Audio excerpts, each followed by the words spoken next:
Hello and welcome back to next toppers commerce, जहां हम बनाते हैं देश का भविष्य। मेरा नाम है रोहित और आज हम लोग पढ़ने वाले हैं cash book and other books. सारी बुक्स सब कुछ एक में खत्म कर देंगे अपन लोग।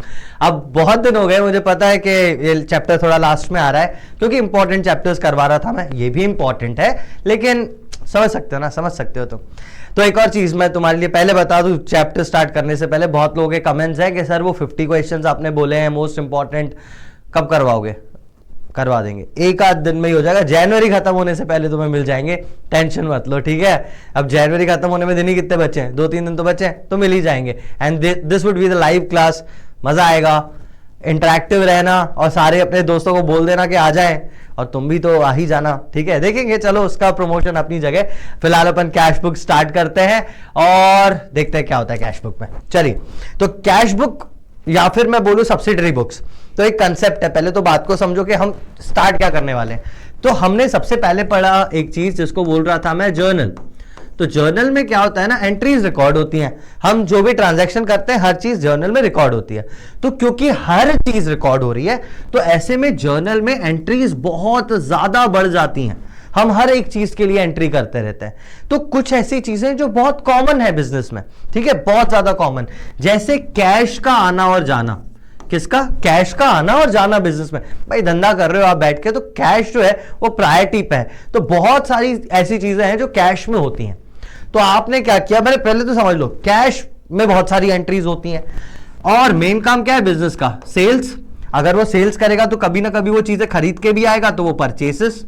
और अगर अब वो परचेसेस और सेल्स कर रहा है तो कभी ना कभी सेल करिए तो सेल वापस भी आती है, जिसको बोलते हैं सेल्स रिटर्न, ठीक है। और परचेसेस करिए तो कभी कभी कुछ डिफेक्टिव निकलता है तो हम भी वापस करते हैं, उसको बोलते हैं परचेज रिटर्न।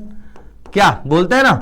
तो ये देख, ये चीज है ना, ये बहुत कॉमन है बिजनेस में, बार बार होती रहती है। तो बार बार इनका जर्नल ना करना पड़े इसीलिए अपन लोग बनाते हैं क्या? Special purpose books. और यही तो है स्पेशल पर्पस बुक्स, जिसमें सबसे पहली आप पढ़ते हो कैश बुक और फिर बाकी सारी बुक्स भी पढ़ते हो। एक जर्नल प्रॉपर भी है जो यहां कहीं नहीं आता, वो वहां आता है, वो अपन देख लेंगे। लेकिन कंसेप्ट समझ में आ गया ना कि अपन कर क्यों रहे हैं। जर्नल में बार बार एंट्री ना करनी पड़े इसलिए हम ये किताबें बना रहे हैं, ताकि इन किताबों में डायरेक्टली एंट्री कर दें। हम किताबों में जब एंट्री करते हैं ना तो लेजर के थ्रू करते हैं, तो ज्यादा वो नहीं करना पड़ता कि पहले जर्नल बनाया फिर लेजर बनाया। इतना सब करने की जरूरत अपने को पड़ती नहीं है, डायरेक्टली बहुत ज्यादा ईजी हो जाता है। सारे के सारे परचेज की एंट्री समझो एक परचेज की बुक में दिख रही है, सारी जर्नल एंट्रीज परचेज की परचेज में दिख रही है। एक चीज याद रखना, यहीं पे बता देता हूं, आगे चैप्टर में ये चीज बहुत काम आएगी, बार बार क्वेश्चंस में आएगी।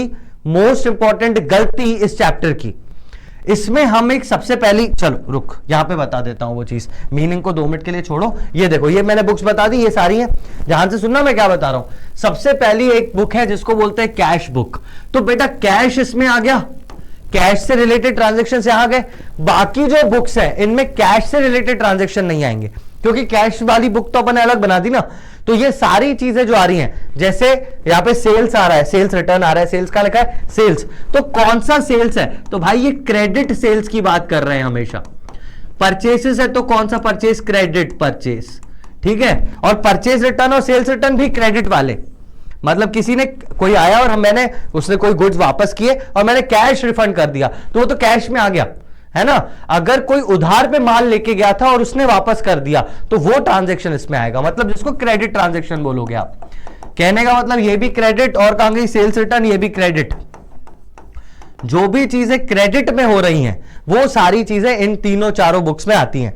जर्नल प्रॉपर एक अलग तरीके की बुक है जिसमें कोई एंट्री नहीं आती, जहां पर नहीं, ऐसा क्या बोलना चाहिए, अगर इन बुक्स में कोई एंट्री नहीं आ रही है तो वो जर्नल प्रॉपर में आती है। ये अपन आगे जाके सीखेंगे, लेकिन तू इसको छोड़ना यार 2 मिनट, बाकी सारी चीजें समझ। कैश बुक में कैश से रिलेटेड सब कुछ आ गया, तो बची हुई बुक्स में क्रेडिट ट्रांजेक्शन आएंगे। समझे बात को? यही लिखा हुआ है, मैं एक बार बता देता हूं। पहले स्टार्टिंग से स्टार्ट करते हैं, एक बार मैंने बता दिया वैसे, पर एक बार पढ़ लेते हैं। Business transactions are numerous and it becomes difficult to record all the transactions in one book of primary entry, that is journal. Journal में लिखना बहुत टीडियस हो जाता है, बार बार लिखना पड़ता है।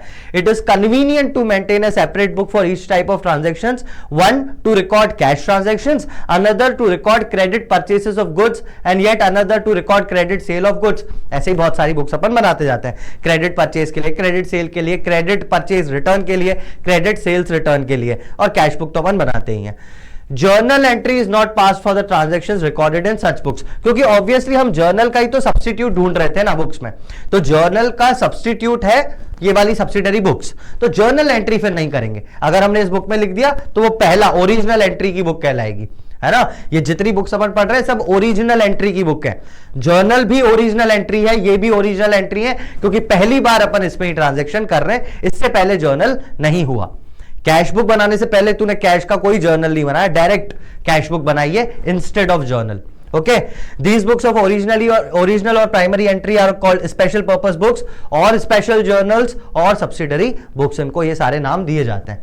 ठीक है, 6 तरीके की है, cash book, purchase book, sales book, purchase return, sales return और जर्नल प्रॉपर। सारी बुक सीखेंगे, बहुत इजी सी है, जल्दी से कर लेंगे अपन। कैश बुक में जब सबसे ज्यादा आपके पास क्वेश्चंस बनते हैं तो वो अपन देखेंगे।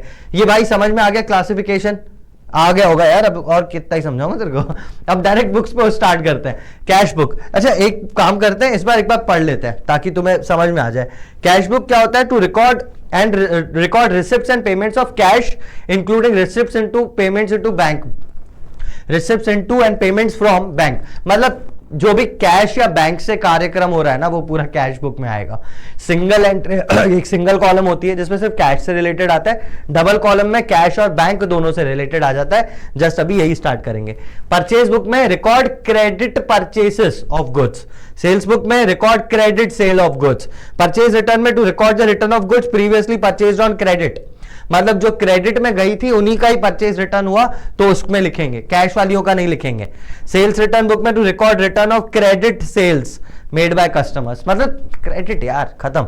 तो यही सारी चीजें लिखी हुई है, जर्नल प्रॉपर में छोड़ रहा हूं, आगे बताऊंगा। ठीक है, चलिए कैश बुक पे आ जाते हैं। मैंने अभी अभी पढ़ा दिया, record receipts and payments of cash including receipts into and payments from bank. तो बैंक और कैश दोनों चीजें आती हैं। एक है उसमें ही बाइफरकेट जब अपन कर लेते हैं, तो एक है सिंपल कैश बुक या फिर सिंगल कॉलम कैश बुक जिसमें सिर्फ कैश का आएगा फॉर रिकॉर्डिंग कैश ट्रांजैक्शंस। एक होगी डबल कॉलम कैश बुक जिसमें अपन कैश और बैंक दोनों करेंगे, बस खत्म हो गई बात। एक तीसरी भी है, लिखी नहीं हुई है, बता दूं, चलो इसको यहां पे ऐसे लेके आता हूं, वो है पेटी कैश बुक।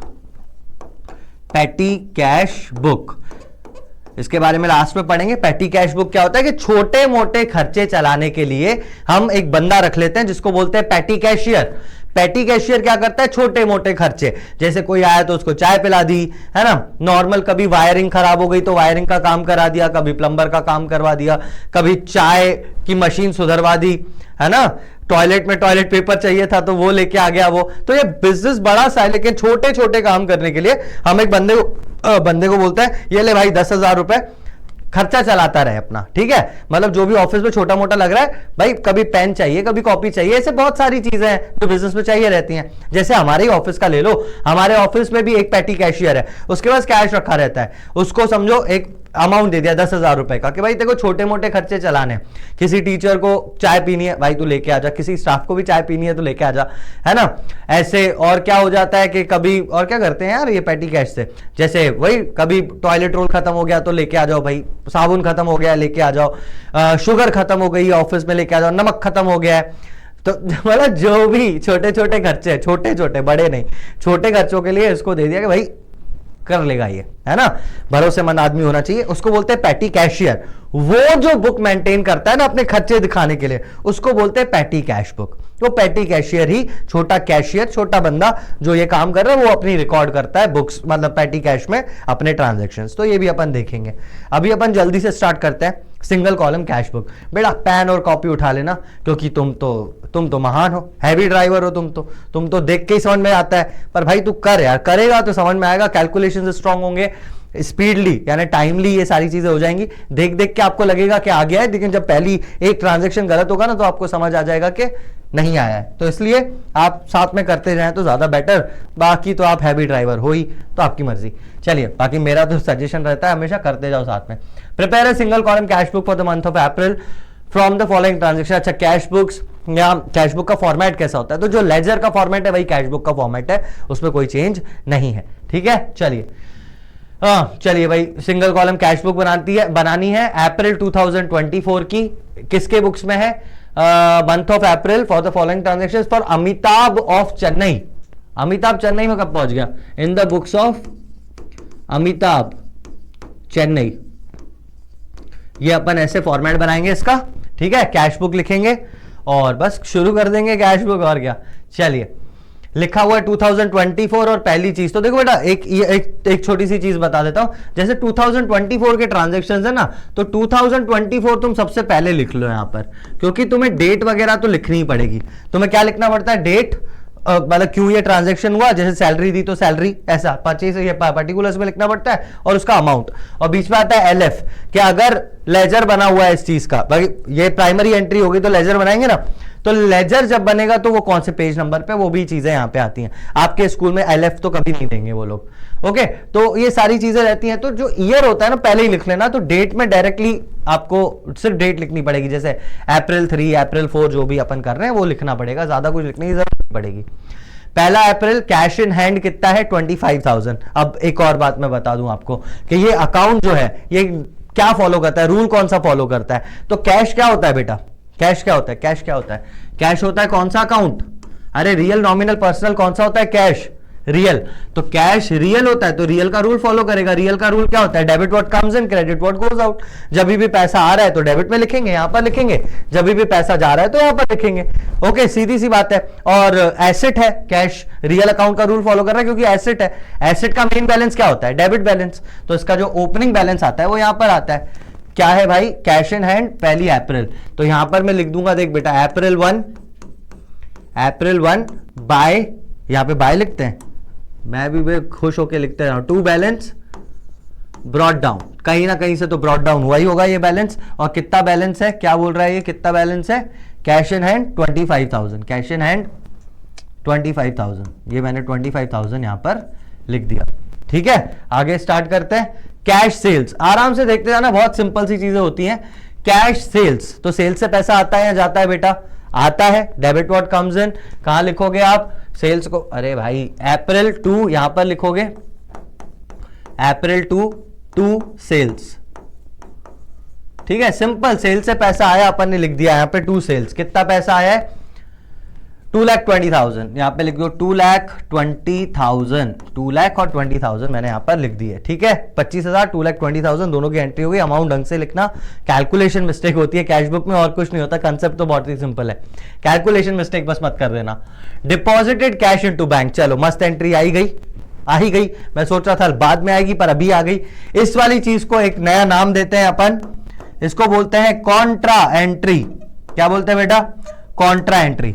कॉन्ट्रा एंट्री वो होती है जो कैश और बैंक दोनों पे इफेक्ट डालती है। तो मैं आपको कॉन्ट्रा एंट्री का एक सिंपल लॉजिक बता देता हूं, आपको समझ आ जाएगी चीज। आप मुझे एक बात बताइए, 2 तरीके की कॉन्ट्रा एंट्रीज होती है। पहला, जब आप बैंक में कैश डिपॉजिट करते हो, मैं बैंक में कैश ही लिखने वाला था, मैं इंग्लिश में लिख देता हूं, कैश डिपॉजिटेड इन बैंक। ओए लॉजिक समझा रहा हूं भाई, लॉजिक समझा रहा हूं, समझ जा पहले, नहीं तो पता चला तुम्हें सिर्फ रटना नहीं है ना। लॉजिक समझो पहले, 2 मिनट लगेंगे। कैश डिपॉजिटेड इन बैंक, दूसरा होता है cash withdrawn from bank for office use, है ना। कैश विड्रॉन लिख देता हूं, अरे हट जा। Cash withdrawn for office use, office के लिए विड्रॉ किया, ड्रॉइंग्स वाली चीज नहीं है। तो कैश डिपॉजिटेड इनटू बैंक, तो हम एंट्री क्या करते हैं? कैश हमारे यहां से जाता है, बैंक रिसीवर होता है, तो बैंक को करेंगे debit, bank account debit to cash. ये होता है बेटा? अरे होता है कि नहीं? बैंक में आया पैसा, कैश गया, बैंक हो गया डेबिट। क्यों हुआ? पर्सनल अकाउंट का rule, debit the receiver, bank receiver है, डेबिट हुआ। To cash credit what goes out, तो ये एसेट था, क्रेडिट व्हाट गोज आउट का रूल फॉलो किया इसने, तो एंट्री हो गई bank account debit to cash.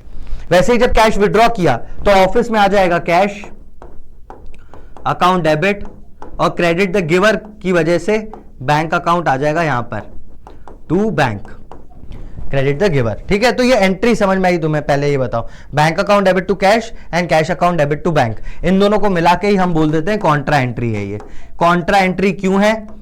Double column cash book में और ज्यादा बेहतर समझ में आएगी। क्यों? क्योंकि वहां पे दोनों साइड एंट्री होगी। तो यहां पर ये कॉन्ट्रा एंट्री क्यों है? क्योंकि कैश और बैंक दोनों कॉलम्स में इफेक्ट आएगा, बस इतनी सी बात है।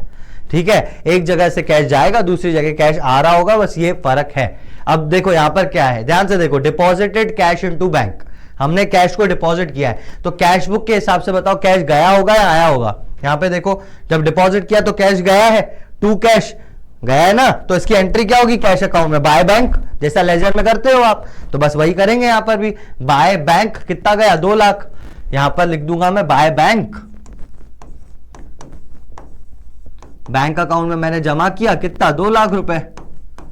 समझे बात को, लेजर की पोस्टिंग है और कुछ भी नहीं है। डेट देख लेते हैं, डेट अप्रैल 3 है यहां पर, अप्रैल 3। बात समझ में आई, इसको बोलते हैं कॉन्ट्रा एंट्री। अब जब 2 कॉलम करेंगे ना अपन तो देखो और बेहतर समझ में आएगा, क्योंकि दूसरे साइड पे भी आएगा, करेंगे, टेंशन मत लो। अभी बस आप ये एंट्री याद रखना भाई, एंट्री नहीं भूलना है, एंट्री नहीं भूलना है। बैंक टू कैश और कैश टू बैंक, विड्रॉ करने की कैश टू बैंक, डिपॉजिट करने की बैंक टू कैश, याद रखना ये एंट्री, समझ भी लेना इसको अच्छे से। इसी की पोस्टिंग कर रहे हैं। अभी क्या पोस्ट किया है, कैश के अकाउंट में बाय बैंक लिखा है मैंने, ठीक है, कैश के अकाउंट में credit side by bank, cash के अकाउंट में क्रेडिट साइड बाय बैंक, ठीक है। पोस्टिंग तो आती है ना, लेजर आता है ना भाई, है ना, वही चीज कर रहा हूं मैं यहाँ पे। चलिए ये हो गया, deposited cash into bank 2 lakh. April 3 issued a cheque to a creditor 4,09,000 after deducting cash discount of 3,100। बताओ क्या होगा। अब देखो इसमें लिखा है कैश डिस्काउंट, और इसको क्या किया, issued a cheque to creditor 49,900। मैंने चेक इशू किया है, क्या मैंने कैश दिया उसको, क्या मैंने उसको कैश दिया, नहीं दिया। कैश डिस्काउंट दिया, तो भाई डिस्काउंट भी कैश में तो दिया नहीं जाता, है ना। इन बोथ द केसेस मेरी ये एंट्री कैश की है ही नहीं, कैश की एंट्री नहीं है तो कैश बुक में आएगी ही नहीं, समझे। तो 49,900 31,100 कैश बुक में आएगा ही नहीं। एक बार देख लो यहां पर कहीं पे दिख रहा है आपको 49,900 और ऐसा कुछ। अप्रैल 3 की एंट्री है ना, ये कब की एंट्री है, अप्रैल 3 की। अप्रैल 3 की एक एंट्री है बाय बैंक, ये देखो मेन में अप्रैल 3 की एक एंट्री है बाय बैंक जो अपन कर चुके हैं। दूसरी एंट्री आएगी ही नहीं, क्यों नहीं आएगी, क्योंकि वो है ही नहीं भाई, समझे बात को, क्योंकि उसमें कैश नाम की कोई चीज ही नहीं है। बैंक होता तो करते, बैंक होता ना कॉलम तो करते, अभी कुछ भी नहीं करेंगे क्योंकि सिंगल कॉलम कैश बुक बनानी है अपने को, समझे बात को। तो ये एंट्री जो है ऐसा मैं मान लेता हूं हो गई और ये कहीं नहीं आएगी। चौथा, वेजेस पेड इन कैश। जब आप वेजेस पे करते हो तो कैश जाता है या आता है, सर जाता है। कितना जा रहा है, 22,500 अप्रैल 4। तो बाय वेजेस अकाउंट अप्रैल 4 कितना गया, 22,500, 22,500 मेरे यहां से गया। अगेन मैं बताऊंगा बेटा, एक दूसरे के नीचे टेंस के नीचे टेंस डिजिट, हंड्रेड्स के नीचे 100 डिजिट, हो सके तो सिमिलर लिखना, कैलकुलेशन इजी हो जाएगा आखिरी में। चलिए नेक्स्ट पे आगे बढ़ते हैं, ये वेजेस भी हो गया। कैश सेल्स 1,80,000, तो भाई कैश सेल से पैसा आता है या जाता है, सर आता है, तो यहां पे फिर से लिख दूंगा टू सेल्स अकाउंट। किस दिन की एंट्री है ये, अप्रैल 7 की। यहां पे मैं लिख देता हूं अप्रैल 7, अरे नहीं अप्रैल 4 की एंट्री है भाई कैश सेल्स की, 1,80,000। अप्रैल हटा ही देते हैं इसको, अप्रैल 4 की एंट्री है टू सेल्स, 1,80,000 रुपए की सेल से पैसा आया तो डेबिट व्हाट कम्स इन। चलिए नेक्स्ट क्या है, डिपॉजिटेड कैश इन बैंक। फिर डिपॉजिट आया, देखो डिपॉजिट मैंने कहां दिखाया था, यहां पे डिपॉजिट किया है तो बाय बैंक, पैसा गया होगा मेरे यहां से। डिपॉजिट किया तो बैंक में पैसा आया होगा, लेकिन कैश में, कैश दुकान से गया होगा 1,50,000 का, तो बाय बैंक 1,50,000 और लिखूंगा मैं यहां पे, बाय बैंक छोटा लिखूं, हो सकता है आए नहीं पूरा। बाय बैंक अकाउंट 1,80,000 रुपए फिर से गए, 1,80,000 ही था ना, 1,80,000 नहीं था भाई, नहीं था, 1,50,000 था, शक हो गया था मेरे को, शक। 1,50,000 भाई देख, पता है मैं एक चीज बार बार बोलता हूं, एक बार फिर से बोलता हूं, हो सकता है वो पहले फाइनल अकाउंट्स में बोली थी तुम भूल गए हो। ये ना, ये जो ये होता है ना कि आप इस पेज पे क्वेश्चन है और दूसरे पेज पे जब आप आंसर कर रहे हो, देख मेरी मजबूरी है कि मैं एक में नहीं कर सकता, दिखेगा नहीं आप लोगों को, लेकिन आपके लिए अगर पॉसिबिलिटी हो ना तो क्वेश्चन के सामने ही आंसर रख के करना, ताकि ऐसे दिखता चला जाए। ये जब आप पेज को फोल्ड करते हो ना एक तरीके से, क्वेश्चन पीछे और आंसर इस साइड, तो हो जाती है बहुत बड़ी दिक्कत। तो आप जब भी क्वेश्चन रखो, अभी आपकी तो बुक में क्वेश्चन है तो बुक सामने, कॉपी नीचे, एंड फिर उसको करो। कभी भी आगे पीछे पूरे अकाउंट्स में कुछ मत करना। यूज दो 2 पेजेस जो एक साथ होते हैं ना, मतलब एक कॉपी के 2 पेजेस ऐसे होते हैं ना, हमेशा आंसर्स यहां से स्टार्ट करना, ठीक है, पहला वाला पेज जो ऐसे कॉपी बंद है तो पहला पेज ये बना, ये वाले को छोड़ देना हमेशा। अब हमेशा इस डबल पेज से ही स्टार्ट करना सारी चीजें। ये तो अब मैं अपने एक्सपीरियंस से बता रहा हूं तुम्हें कि ये चीज तुम्हारे बहुत काम आएगी, पर तुम तो होशियार हो, तुम कहां सुनने वाले हो भाई। अप्रैल 7 डिपॉजिटेड, ये मैं छोटी छोटी चीजें जो बताता हूं, अगर तुम मान गए ना ये चीजें फिर याद आएंगी तुमको कि हाँ यार इससे फायदा तो हुआ। बट एनीवे चलो नेक्स्ट पे आते हैं। Paid cash to transporter against the bill number 265 on goods sold. तो हमने ये पे किया है कैश टू ट्रांसपोर्टर, तो पैसा गया है मेरे पास से, तो बाय ट्रांसपोर्ट पैसा गया, बाय ट्रांसपोर्ट ही लिख देता हूं।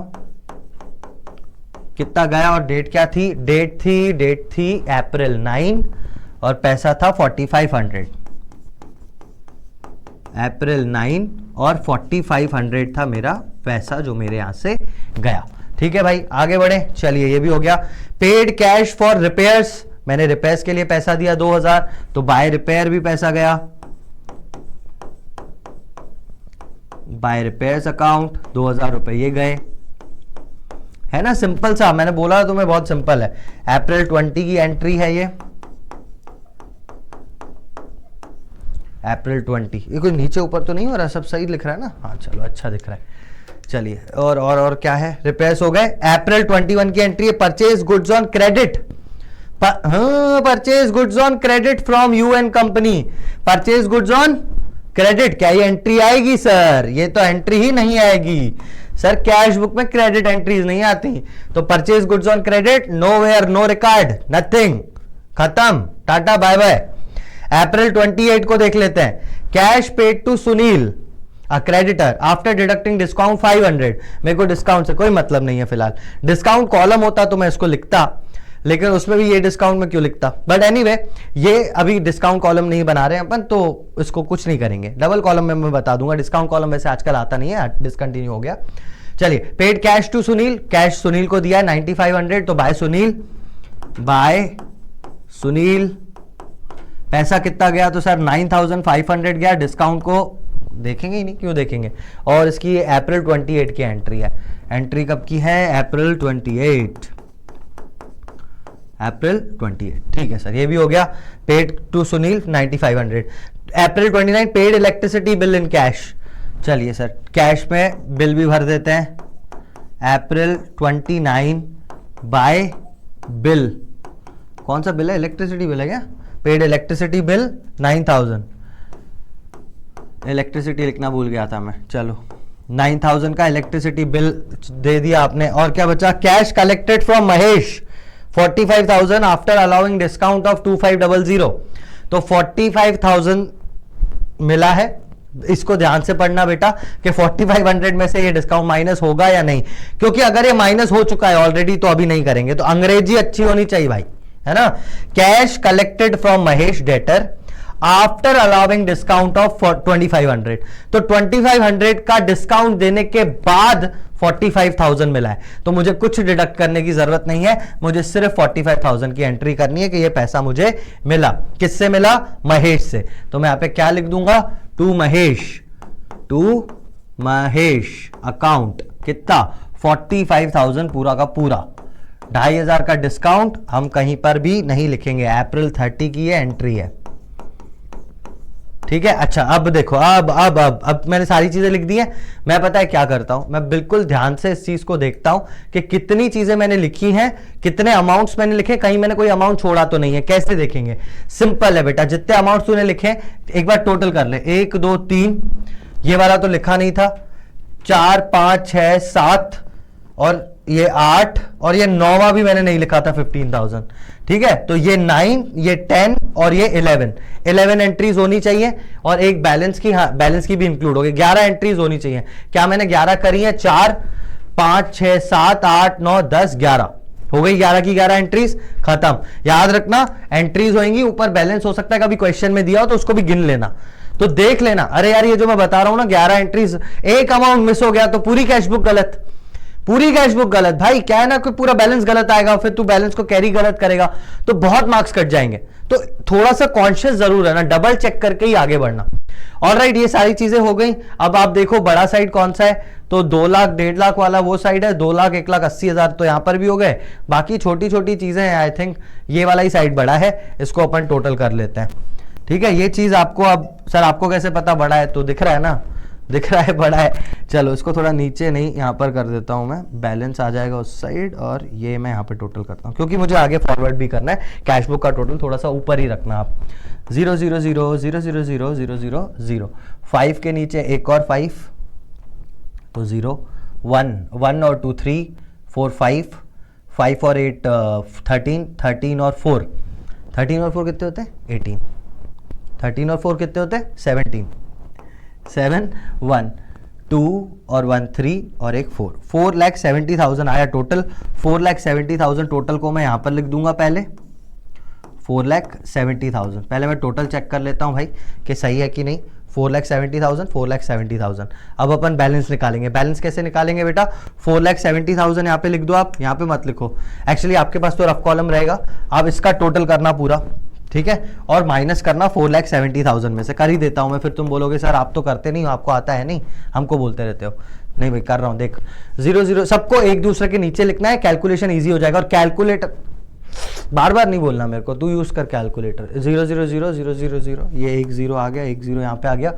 5 और 5 10 और ये 15, 1 ऊपर 1 और 2 3 3 और 4 7 8 9 9 9 9 18 18 9 27 7 2 पर 2 3 4 4 और 5 9, बस 9 ही आएगा यहाँ पर। और बाहर क्या है 2 और एक 1, 2 और एक 1, बस यही है ना 3। ओके 3,97,500 यहाँ से माइनस करेंगे। चलो भाई करते हैं। हमको किसको काटा है 70 को काट के 69 किया, ये हो गया 1 500 बचा। 9 में से 7 2, 6 में से 9 जा नहीं सकता, 16 में से 9 तो बचा 7 और ये 0। 72500 अपना आंसर आया है।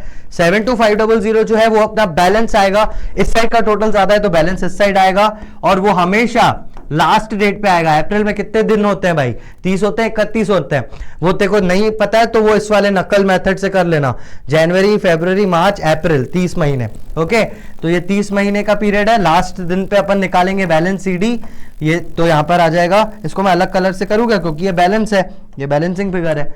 ये है by balance carried down. Okay जितना अपना आया 72500 72500 तो टोटल सही बराबर बैठ जाएगा। इसी को ही पहली तारीख को, अप्रैल के बाद पहली तारीख कौन सी आती है, अरे अप्रैल के बाद महीना कौन सा आता है 1 मई, तो 1 मई 2024 को मैं यहां पर लिख दूंगा to balance brought down BD कितना, वही 72500। ठीक है बस मैंने ये कर दिया, ये खत्म कैश बुक। यहां पे ऐसे करके अपने को खत्म करनी है। समझ में आया भाई, कोई डाउट तो नहीं है इसमें? ऐसे बहुत सिंपल सी चीज थी, डाउट डाउन होना नहीं चाहिए, पर मतलब हो तो पूछ लेना, कोई दिक्कत नहीं है। कैलकुलेशन साइड में आप करना अलग से अच्छे से दिखाकर। ये मेरा कैलकुलेशन था, रख ही देता हूं यार तुम्हारे लिए। कैलकुलेशन भी ऐसे समझ में आ जाएगा कहां क्या किया है। इसको इग्नोर करना, बस इसको इग्नोर करना, कैलकुलेशन है। चलो ले लो स्क्रीनशॉट, फिर आगे बढ़े।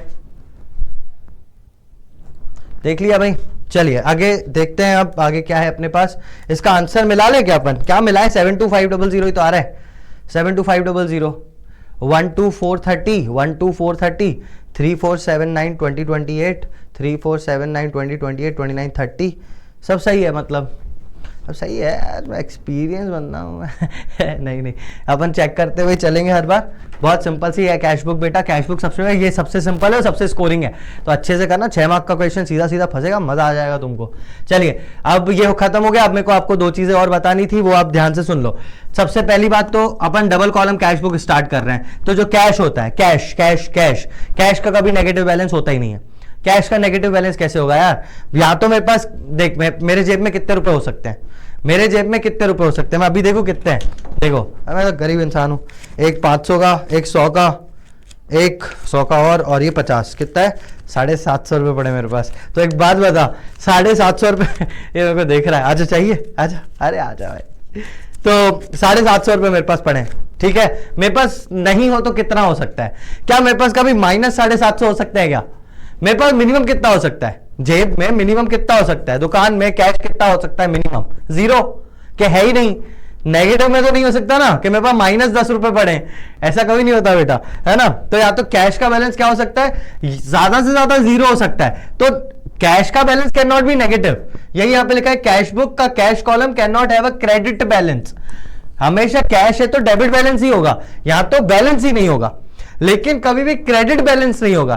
भाई कैश जो है एसेट है ना बेटा, कैश क्या है, एक एसेट है। अब एसेट का बैलेंस हमेशा डेबिट होता है, तो एसेट या तो 0 हो सकता है, तो डेबिट बैलेंस नहीं है। लेकिन क्रेडिट बैलेंस कैसे हो सकता है किसी का, कोई एसेट का क्रेडिट बैलेंस नहीं होता है, ठीक है बेटा, क्योंकि वो ज्यादा से ज्यादा चीज 0 हो सकती है, माइनस में नहीं जा सकती। माइनस में जाती तो क्रेडिट हो जाता। लेकिन बैंक ओवरड्राफ्ट, बैंक का जो तुम्हारा अकाउंट है, बैंक का अकाउंट, अब तुम में से भी कुछ ऐसे बच्चे होंगे जिनका अकाउंट खुला हुआ होगा और वो माइनस में चल रहा होगा, तुमने पैसे जमा नहीं किए, अकाउंट माइनस में चला गया। ऐसा मेरा एक अकाउंट है, ऐसे दिखाऊंगा, नहीं दिखा नहीं सकते वो तो मेरा एक अकाउंट है, करंट अकाउंट था, खुलवाया बिजनेस के लिए, फिर मैंने उसमें ट्रांजैक्शन ही नहीं किए। अभी मैं उसको देखता हूं अगर, तो मेरा बैलेंस ऐसे दिखता है -22500, समझो, है ना, 20,000 के माइनस में चल रहा है।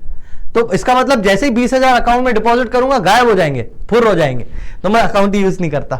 लेकिन एनीवे ऐसा भी होता है। बैंक कॉलम जो है ना, जो बैंक है अपना, बैंक के 2 बैलेंसेस हो सकते हैं। बैंक का जो मेन बैलेंस है वो तो क्रेडिट, ये बीआरएस में अपन समझते हैं, बैंक का मेन होता है क्रेडिट बैलेंस, और डेबिट बैलेंस जो होता है वो माइनस होता है बैंक का। बैंक के प्रोस्पेक्टिव से बता रहा हूं। यहां पे जब आप अकाउंट बनाओगे तो यहां पे आपके लिए वही है, बैंक में पैसा आ रहा है, ठीक है, तो बैंक एक रिप्रेजेंटेटिव पर्सन है, ठीक है।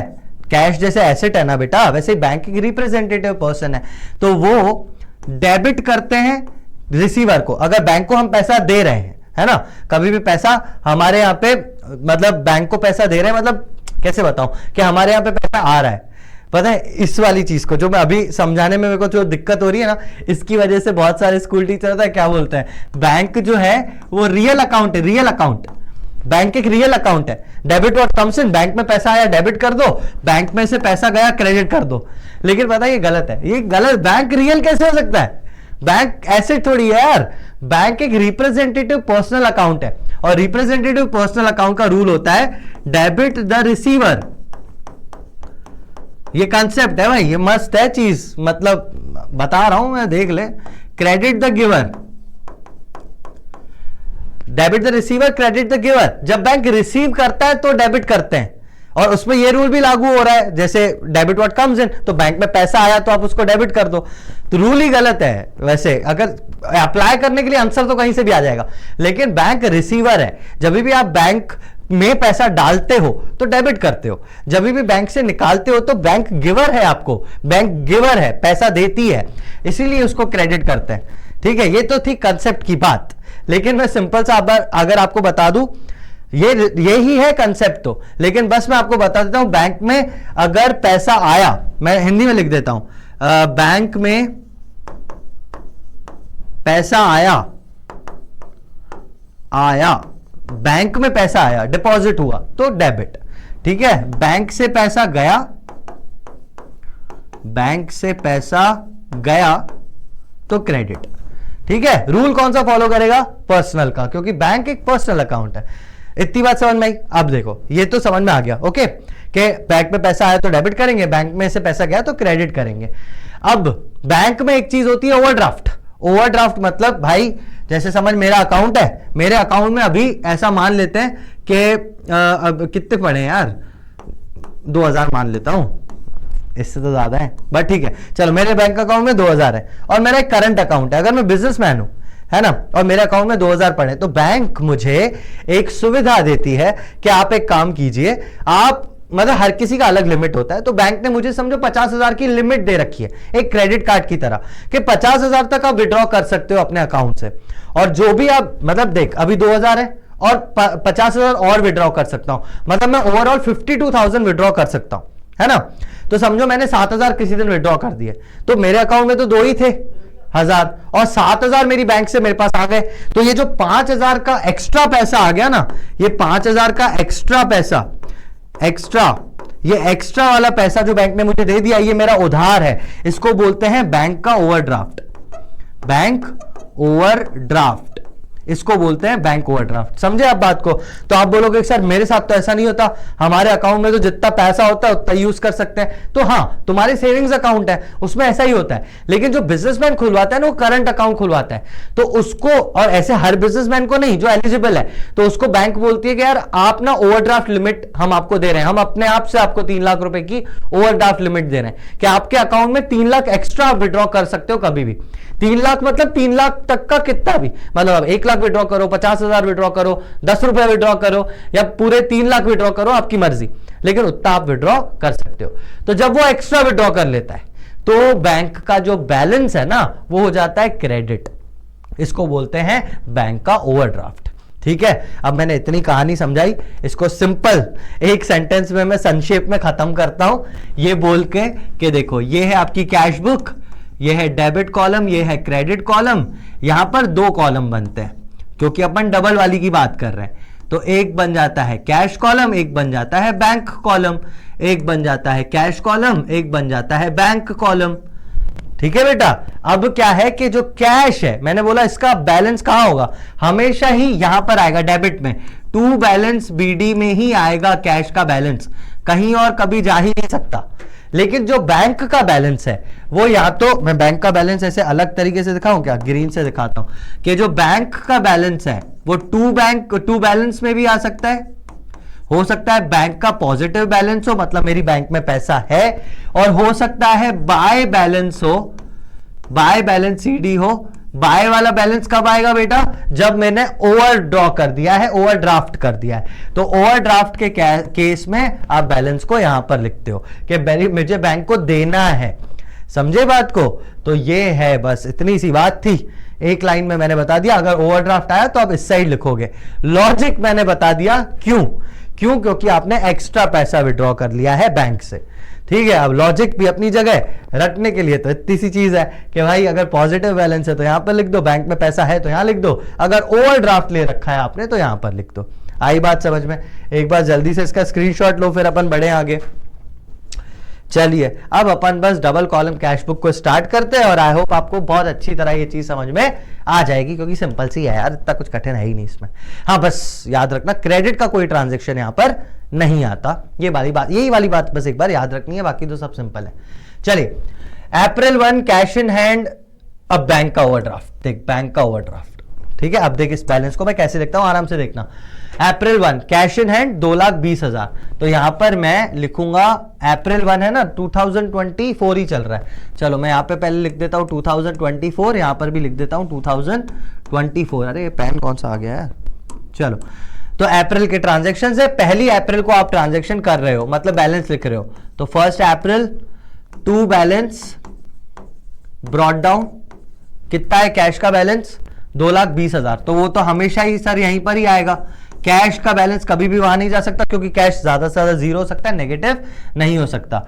और यहीं पर बैंक का बैलेंस यहां पर लिखेंगे अपन, अप्रैल 2024 लिखने की जरूरत नहीं है, 1 अप्रैल यहां पर, अरे ये क्या कर दिया मैंने, अरे यहाँ नहीं भाई, बैंक कॉलम में लिख दिया मैंने भी, क्या करता हूं मैं, बैंक कॉलम में यहाँ पे कुछ नहीं आएगा, यहां पर डेट है 1 अप्रैल, और यहां पर भी बाय बैलेंस कौन सा, brought down, by balance BD bank का यहां पर आएगा। क्यों सर, क्योंकि ओवरड्राफ्ट है, अरे क्योंकि ओवरड्राफ्ट है, कैश एट बैंक, कैश है ही नहीं बैंक में, आपने तो ओवरड्रॉ करके रखा है, कितना 60,000, मतलब 60,000 बैंक का ओवरड्राफ्ट है। समझे? एक और तरीका बताऊं, एक और चीज बताऊं क्या है कि बैंक ओवरड्राफ्ट क्या होता है, तेरी लायबिलिटी होती है, तुझे देना है पैसा बैंक को, तो लायबिलिटी का बैलेंस क्या होता है, क्रेडिट, इसीलिए भी ये क्रेडिट में आएगा। 2-3 लॉजिक लगा लो उस पर, कोई दिक्कत नहीं है, सारी चीजें ऐसे दिमाग में घुस जाएंगी। जब लॉजिक क्लियर होता है ना कि अच्छा इसकी वजह से भी क्रेडिट में आ रहा है, इसकी वजह से भी क्रेडिट में आ रहा है, तो वहां पे एग्जाम में चीज भूलते नहीं है आप, लॉजिकली अगर समझते हैं तो, क्योंकि 4 लॉजिक से भी आंसर वही आ रहा होता है, रटना नहीं भाई कोई भी चीज। बाय बैलेंस बीडी, आपने उसका बैलेंस वहां पर लिख दिया क्योंकि वो ओवरड्राफ्ट था। समझे बात को? अब आगे बढ़ते हैं, बस बाकी तो सारी चीजें करनी है, वैसे ही करनी है। ये वाला हो गया बेटा, डिपॉजिटेड इन बैंक, मैंने बोला था कॉन्ट्रा एंट्री है, डबल कॉलम में आई है। अब ध्यान से देखो, डिपॉजिटेड इन बैंक, डिपॉजिट किया जब बैंक में, तो बैंक कौन हो गया, रिसीवर या गिवर, रिसीवर हो गया, debit the receiver, bank account debit, to मेरे यहां से क्या गया, कैश गया, तो टू कैश। एंट्री समझ में आई पहले तो। इस एंट्री को कौन सी एंट्री बोलते हैं अपन ने अभी सीखा, कॉन्ट्रा एंट्री। करते कैसे सीख लो, खत्म बात, यही है, एक्स्ट्रा जो था वो यही था। इसके अलावा कैशबुक में कुछ है नहीं, ज्यादा चीजें, 2-3 चीजें ही हैं। बैंक टू कैश, अब देखो बैंक के अकाउंट में जब अपन लिखेंगे तो लिखेंगे टू कैश। पहले बैंक के अकाउंट में लिखता हूं मैं, बैंक के कॉलम में लिखूंगा टू कैश। बैंक के कॉलम में सर ने बोला लिखेंगे टू कैश, ये बैंक का कॉलम, ये टू कैश, टू वाला साइड ये, तो मैं यहां पे लिखूंगा टू कैश और अमाउंट लिखूंगा बैंक के कॉलम में। कितना अमाउंट लिखना है, deposited in bank 80,000। Bank receiver है तो डेबिट किया मैंने उसको यहां पर, ठीक है, समझे। स्कूल टीचर्स पता है कैसे समझाते, बैंक में पैसा आया तो इधर, तो जो समझना है समझो। चलिए 1 अप्रैल का था, अप्रैल 3 का ट्रांजेक्शन, 3 अप्रैल। और एक और बात, मैं ये स्कूल टीचर्स बोल रहा हूं, इसका मतलब सारे स्कूल्स के टीचर्स के, मैं बहुत इज्जत करता हूं टीचर्स की भाई, लेकिन मुझे कुछ का पता है, मैं उन्हीं को ही पॉइंट आउट करके ये चीज बोल रहा हूं, ऐसा समझ लो आप। मैं किसी को पॉइंट आउट नहीं कर रहा भाई, मेरे को किसी फालतू की कंट्रोवर्सी में नहीं फंसता, लेकिन मुझे पता है ना यार, मैं बहुत सालों से पढ़ा रहा हूं तो मैंने देखी है ये चीजें। चलिए अप्रैल 3 डिपॉजिटेड इन बैंक 80,000। और अच्छा बैंक में हो गया, अब कैश में कैसे जाएगा, बैंक में तो आपने टू कैश लिख दिया, कैश के कॉलम में credit side by bank, cash के कॉलम में credit side by bank, cash के कॉलम में credit side by bank, by bank. मेरा 80,000 मेरी दुकान से गया, 80,000 रुपए यहां से गए, और ये बैंक में कुछ नहीं आएगा, यहां पे आएगा बैंक अकाउंट। 3 अप्रैल की एंट्री थी, ये मैंने लिख दिया 3 अप्रैल। कॉन्ट्रा एंट्री के केस में आप एलएफ में एक छोटा सा सी बना दोगे। सी मतलब कॉन्ट्रा एंट्री, सी मतलब कॉन्ट्रा एंट्री है, आपने कॉन्ट्रा एंट्री कर दी इसलिए आपने यहां पे सी बना दिया, ठीक है। चलिए समझे, तो सी लिखना है आपको because it represents Contra entry. चलिए गुड्स परचेज अगेंस्ट चेक, आपने चेक दे दिया गुड्स के बदले, तो जब आप चेक देते हो तो आपका पैसा कहां से जाएगा बेटा, बैंक से जाएगा, ठीक है। अभी गिवर कौन हो जाएगा अंदर से, कैश थोड़ी ना दे रहे हो आप, गिवर है बैंक, तो बैंक को आप क्रेडिट करोगे, debit receiver credit the giver. तो यहां पे गुड्स परचेज अगेंस्ट चेक को कहां करोगे, क्रेडिट साइड, तो बाय गुड्स या परचेसेस लिख देता हूं, बाय परचेसेस अकाउंट, बैंक से पैसा जाएगा, बैंक से, ठीक है, क्योंकि बैंक दे रहा है ना, चेक दे रहे हो आप। गुड्स परचेज अगेंस्ट चेक 34,000, तो 34,000 यहां पर लिख देंगे अपन, ठीक है। कौन सी डेट की एंट्री थी वैसे ये, अप्रैल 4 अप्रैल, ठीक है। हो गया समझ, आ गया समझ, हो गया ये। नेक्स्ट पे आगे बढ़ते हैं। अप्रैल 7 कैश परचेसेस, कैश पे परचेज किया 16,000, अप्रैल 7 अप्रैल बाय परचेसेस, लेकिन ये वाले परचेसेस मैंने किए हैं कैश में, बाय परचेसेस अकाउंट कैश में करेंगे। 6,000 नहीं था ना कैश परचेज, 16,000, अरे नीचे हो भाई, 16,000, ओके। बैंक में अमाउंट नहीं आएगा कुछ भी। नेक्स्ट क्या है भाई हमारे पास, paid commission by cheque, cheque से पे किए तो बैंक से जाएगा, बाय कमीशन 12,000, बाय कमीशन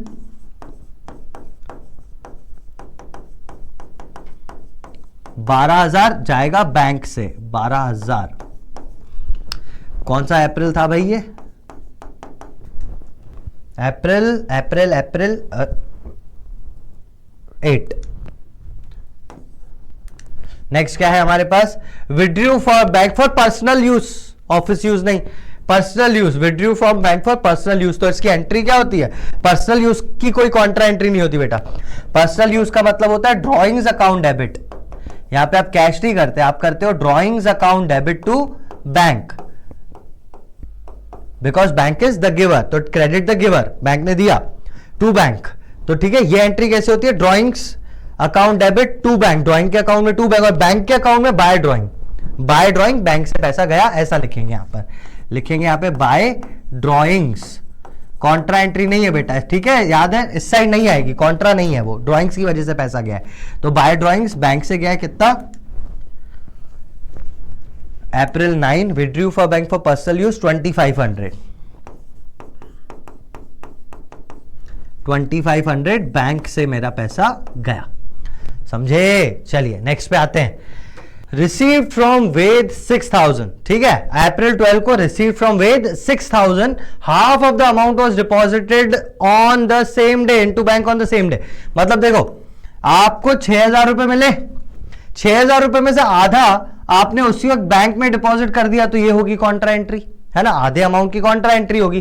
कैसे करेंगे, पहले तो रिसीव फ्रॉम वेद की एंट्री कर दो आप 6,000, 12 अप्रैल रिसीव फ्रॉम वेद, ये मैंने लिख दिया 12 अप्रैल रिसीव फ्रॉम वेद यानी टू वेद, क्योंकि इससे पैसा आया है कैश में, कितना आया है 6,000 पूरा, ठीक है। अब इस 6,000 में से 3,000 मैंने डिपॉजिट कर दिया बैंक में, तो कैसे करेंगे भाई कॉन्ट्रा एंट्री, जब ये तो याद करनी पड़ेगी बेटा, bank account debit to cash, bank receiver और कैश मेरे यहां से गया, तो बैंक के अकाउंट में आ जाएगा टू कैश, बैंक के अकाउंट में आ जाएगा टू कैश, यहां पे मैं लिखूंगा अप्रैल 12 क्योंकि सेम डे डिपॉजिट किया है, तो बैंक के अकाउंट में टू कैश कितना 3,000, क्योंकि 3,000 आपने डिपॉजिट किए हैं, ठीक है, बैंक के अकाउंट में टू कैश, कैश के अकाउंट में बाय बैंक, वही 12 अप्रैल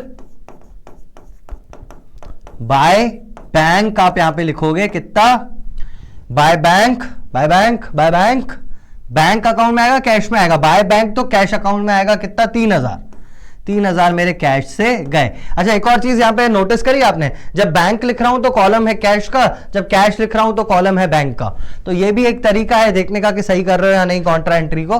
कॉन्ट्रा एंट्री है इसलिए सी और सी भी मैं यहां पर लिख दूंगा, ठीक है। समझ में आई बेटा, एंट्री याद करना जरूरी है, यही एक एंट्री तो है जो कठिन है। इसमें कठिन क्या होता है, एक अलग चीज जो है वो यही कॉन्ट्रा एंट्री है, इसलिए बार बार देते हैं, हर कोई देता है, हर एग्जाम में आएगी। चलिए, ये हो गया अप्रैल 16 interest collected by bank 14,000, interest collected तो बैंक में पैसा आया, बैंक रिसीवर है तो डेबिट। अप्रैल कौन सी है देखा नहीं मैंने, चलो देख लेते हैं। 16 अप्रैल इंटरेस्ट कलेक्टेड, यहां पे आ जाएगा 16 अप्रैल टू इंटरेस्ट, अमाउंट आएगा कहां पर, बैंक के कॉलम में, कितना अमाउंट है sir, interest collected by bank 14,000, तो 14,000 आ जाएगा आपका यहां पर, interest collected by bank, bank receiver है तो डेबिट कर दिया मैंने। चलिए, ये भी हो गया। नेक्स्ट क्या करना है, ये हो गया कैश सेल्स 42,000, कैश सेल्स 42,000 अप्रैल 20 अप्रैल सेल्स हुए हैं भैया, तो टू सेल्स कैश में हुए हैं, कितने रुपए के हुए हैं 42,000 के, यहां पे मैं लिख देता हूं 42,000, ठीक है, बैंक अमाउंट में कुछ नहीं क्योंकि कैश सेल्स है। चलिए, नेक्स्ट क्या है, सैलरी पेड 40,000, अब इसके आगे तो ना कैश लिखा है ना बैंक लिखा है, तो इसको आप क्या मानोगे सर, आप कैश मानोगे इसको, जब भी बैंक को स्पेसिफाई नहीं किया गया तो आप कैश मानोगे। तो अप्रैल 22 by salary 40,000, April 22 by salary 40,000 था ना, बाय सैलरी 40,000 कैश से जाएगा,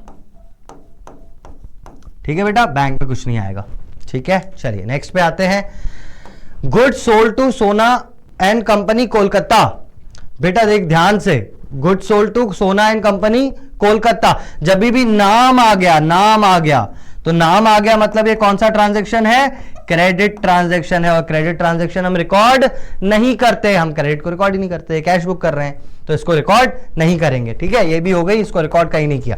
ऑलराइट, लास्ट देखते हैं, received cheque dated 3rd May from Sona and company, received cheque dated 3rd May from Sona and company after discount of 800, बेटा देख 3rd में का चेक मिला है। अब मुझे एक बात बताओ, ये कैश बुक अपन बना रहे हैं कब तक की रहेगी, ये 30 अप्रैल तक की, अप्रैल की बना रहे हैं ना, तो 30 अप्रैल तक रहेगी। अब ये मई 4 का चेक मिला है, तो भाई 30 अप्रैल तक तो चेक का कोई अस्तित्व ही नहीं है ना, कुछ है ही नहीं। सर एंट्री तो करते हैं चेक की, करते हैं बेटा, कौन सी एंट्री करते हैं, मैं यहीं पे लिख देता हूं, कहां है, यहां पर रिसीव्ड चेक की एंट्री क्या करते हैं, तो सर रिसीव्ड चेक की एंट्री होती है cheque in hand account debit to Sona and company, कौन है, सोना ही है ना ये, टू सोना एंड कंपनी। अब एक बात बताओ ना, इसमें बैंक आया ना कैश आया, तो इसको मैं कैश बुक में लिखूं कैसे, इसको अपन लिखेंगे ही नहीं, समझे। तो check in hand to Sona and company entry तो हुई है, इसकी जर्नल एंट्री होगी, लेकिन कैश बुक में ये नहीं आएगा। तो ये वाला ट्रांजैक्शन भी कैश बुक में नहीं आएगा, क्योंकि रिसीव्ड चेक डेटेड 3rd में है, अप्रैल क्रॉस करने के बाद का चेक है। 3rd में से अगर 30 अप्रैल से पहले पहले ये चेक होता तो मैं इसको बाय बैंक कर देता डायरेक्टली, मतलब मैं बैंक में लिखता, बैंक कॉलम में लिखता कि पैसा आया, लेकिन अभी क्या लिखूं भाई, अभी तो ये 3 मई की है, 3 मई का कुछ करते ही नहीं है, 30 अप्रैल तक बना रहे हैं अपन। इसका नाम क्या था, prepare single column cash book for month of April for the following transactions of Amitabh of Chennai. तो ये मैं लिखा नहीं ना, इन the books of Amitabh Chennai, इसके बुक्स है भाई, ठीक है। ये सारी चीजें हो गई, अब अपने को करनी है बैलेंसिंग। अब बैलेंसिंग करनी है, एक बार क्यों ना मैं काम करता हूं, हो तो सारे ट्रांजेक्शन गए ना, सारे ट्रांजेक्शन हो गए, एक बार चेक ही कर लेते हैं उससे, तो मैं डायरेक्ट बैलेंसेस लिख देता हूं, नहीं तो लंबा हो जाएगा अगर मैं उसको सॉल्व करूंगा तो। वैसे मैं कर सकता हूं सॉल्व, चाहूं तो कर ही देते हैं यार, 1 मिनट लगेगा।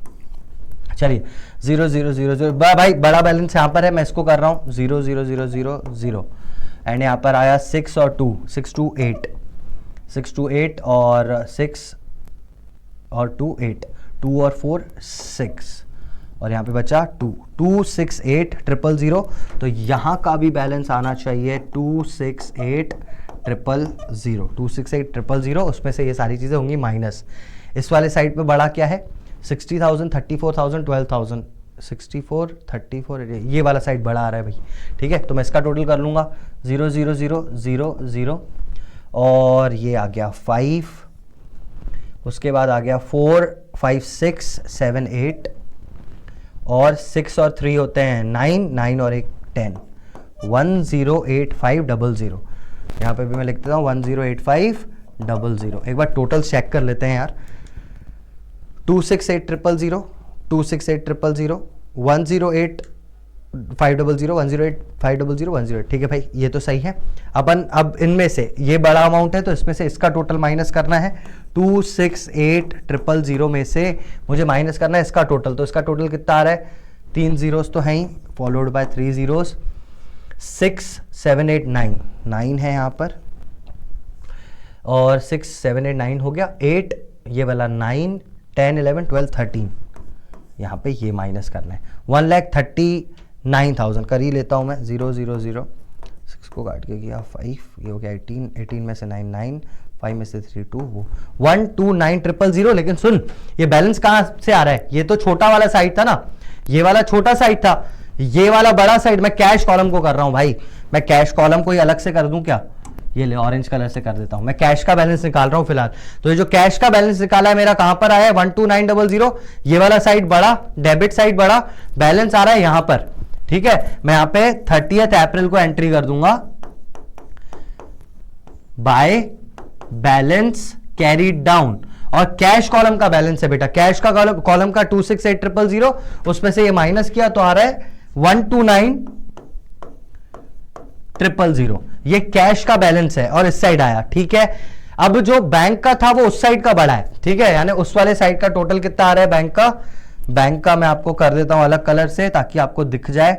कौन सा कलर करूं भाई, ग्रीन से कर लेते हैं, चलो ये तो आ गया, ये वाला हटा देता हूं मैं। इस साइड का टोटल आ रहा है 108,500, इसमें से माइनस करना है ये वाला टोटल बैंक कॉलम का, तो कितना आएगा 000 तो आ ही गया। चलिए 3 और 4 7, 8 और 1 9। जब आप एक दूसरे के नीचे लिखोगे ना तो बहुत आसान हो जाता है उस चीज को करना। चलिए 500, 8 में से 7 1, 10 में से 1 9, 11500 आ रहा है बैलेंस इस साइड, 11500, ठीक है। ये मैं मिटा देता हूं बेटा, ये बैलेंस निकाला था मैंने, ये आया 30 अप्रैल को, to balance carried down, to balance CD, और अमाउंट कहां पे आया है, बैंक कॉलम में, ठीक है। To balance CD, to balance CD ऊपर कर दूं 11500 यहां पर,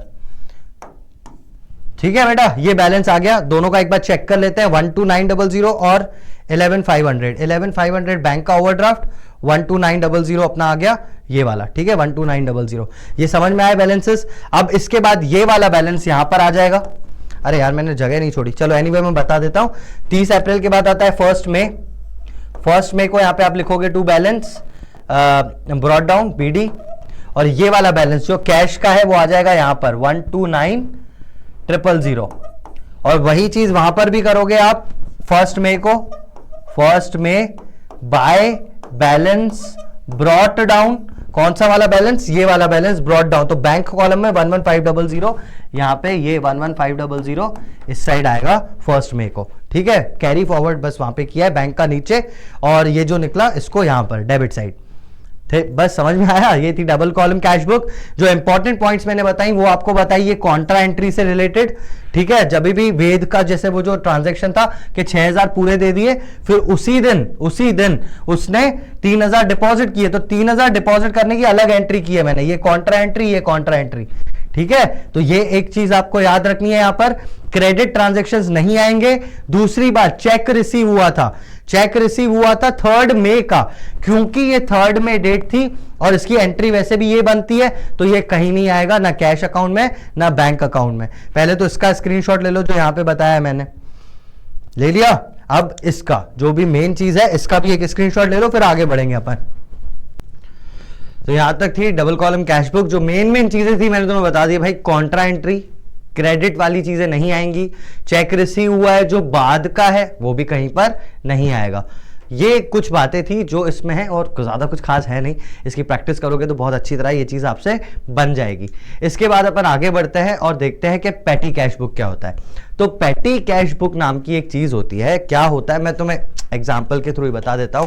एक काम करते हैं, गौरव भाई फ्री हो आप? देखो मैं बताता हूं, इधर आओ। देखो गौरव भाई एक बात बताओ, ऑफिस में कितना खर्चा हो जाता है महीने में?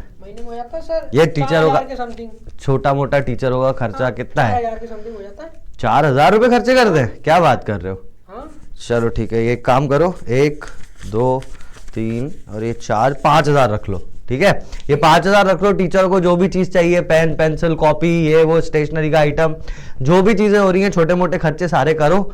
जो टीचर जो बोलता है उसको वो लाके दो, है ना। और उसके बाद अपन 1 महीने बाद मिलते हैं। ठीक है, चलो ठीक है। ये खर्चा अच्छे से करना, संभाल के रखना, नकली नोट है। ठीक है, तो देखो बेटा, ये मैंने क्या किया, मैं एक बिजनेसमैन हूं। ठीक है, तो मैंने अपना एक बंदा था, मतलब ऑफिस में एक पैटी कैशियर नाम का बंदा होता है। कौन पैटी कैशियर होता है? तो एक बंदा जिसको हमने ये रिस्पॉन्सिबिलिटी दी है कि छोटे मोटे सारे खर्चे चला दे। ठीक है, वो एक बंदा था, गौरव भाई आए हमारे, मैंने उनको वो सारी चीजें दे दी। अब 1 मंथ डाउन द लाइन, 1 महीना समझो पूरा हो गया। अभी मैं गौरव भैया को फिर से बुलाता हूं। ठीक है, कि 1 महीने बाद, समझना ऐसा मत सोचो कि अभी आ गए, है ना। 1 महीने बाद अब मैं गौरव भाई को बुलाऊंगा, पूछूंगा कि क्या चीजें हुई हैं, कितना खर्चा हुआ है, क्या हुआ है, उस हिसाब से अपन देखेंगे। अभी याद रखना मैंने उनको कितने दिए थे? 5000 दिए थे खर्चा चलाने के लिए। ठीक है, चलो फिर से बुलाता हूं, गौरव भाई फिर से आ जाएगी। 1 महीना हो गया, काफी जल्दी हो जाता है आजकल। हाँ। तो कितना बचा फिर? हो गया खर्चा? 1500 रुपए बचा है। 1500? हाँ। तो 5000 दिए थे भाई। हाँ। तो क्या लेके आए ऐसा तुम? अब पेन ऐसे मांगते हैं कि जैसे नाश्ता कर रहे हो। क्यों, कितने पेन लग गए? एक दिन में 3-3 4-4 पेन मांगते हैं। एक दिन में 4 पेन? ये टीचर खा रहे हैं क्या पेन?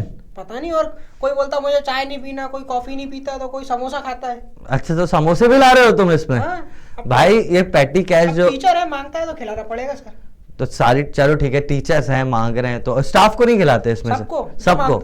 तो चाय कॉफी सब कुछ चल रहा है? सब कुछ। कोल्ड कॉफी वगैरह भी ला रहे हो क्या? नहीं, इतना खर्चा नहीं होता। इतना नहीं ना। हाँ, बस ये कोल्ड कॉफी वगैरह मत पिलाना। ये चाय 5-10 रुपए की ठीक है, बस उससे ज्यादा नहीं।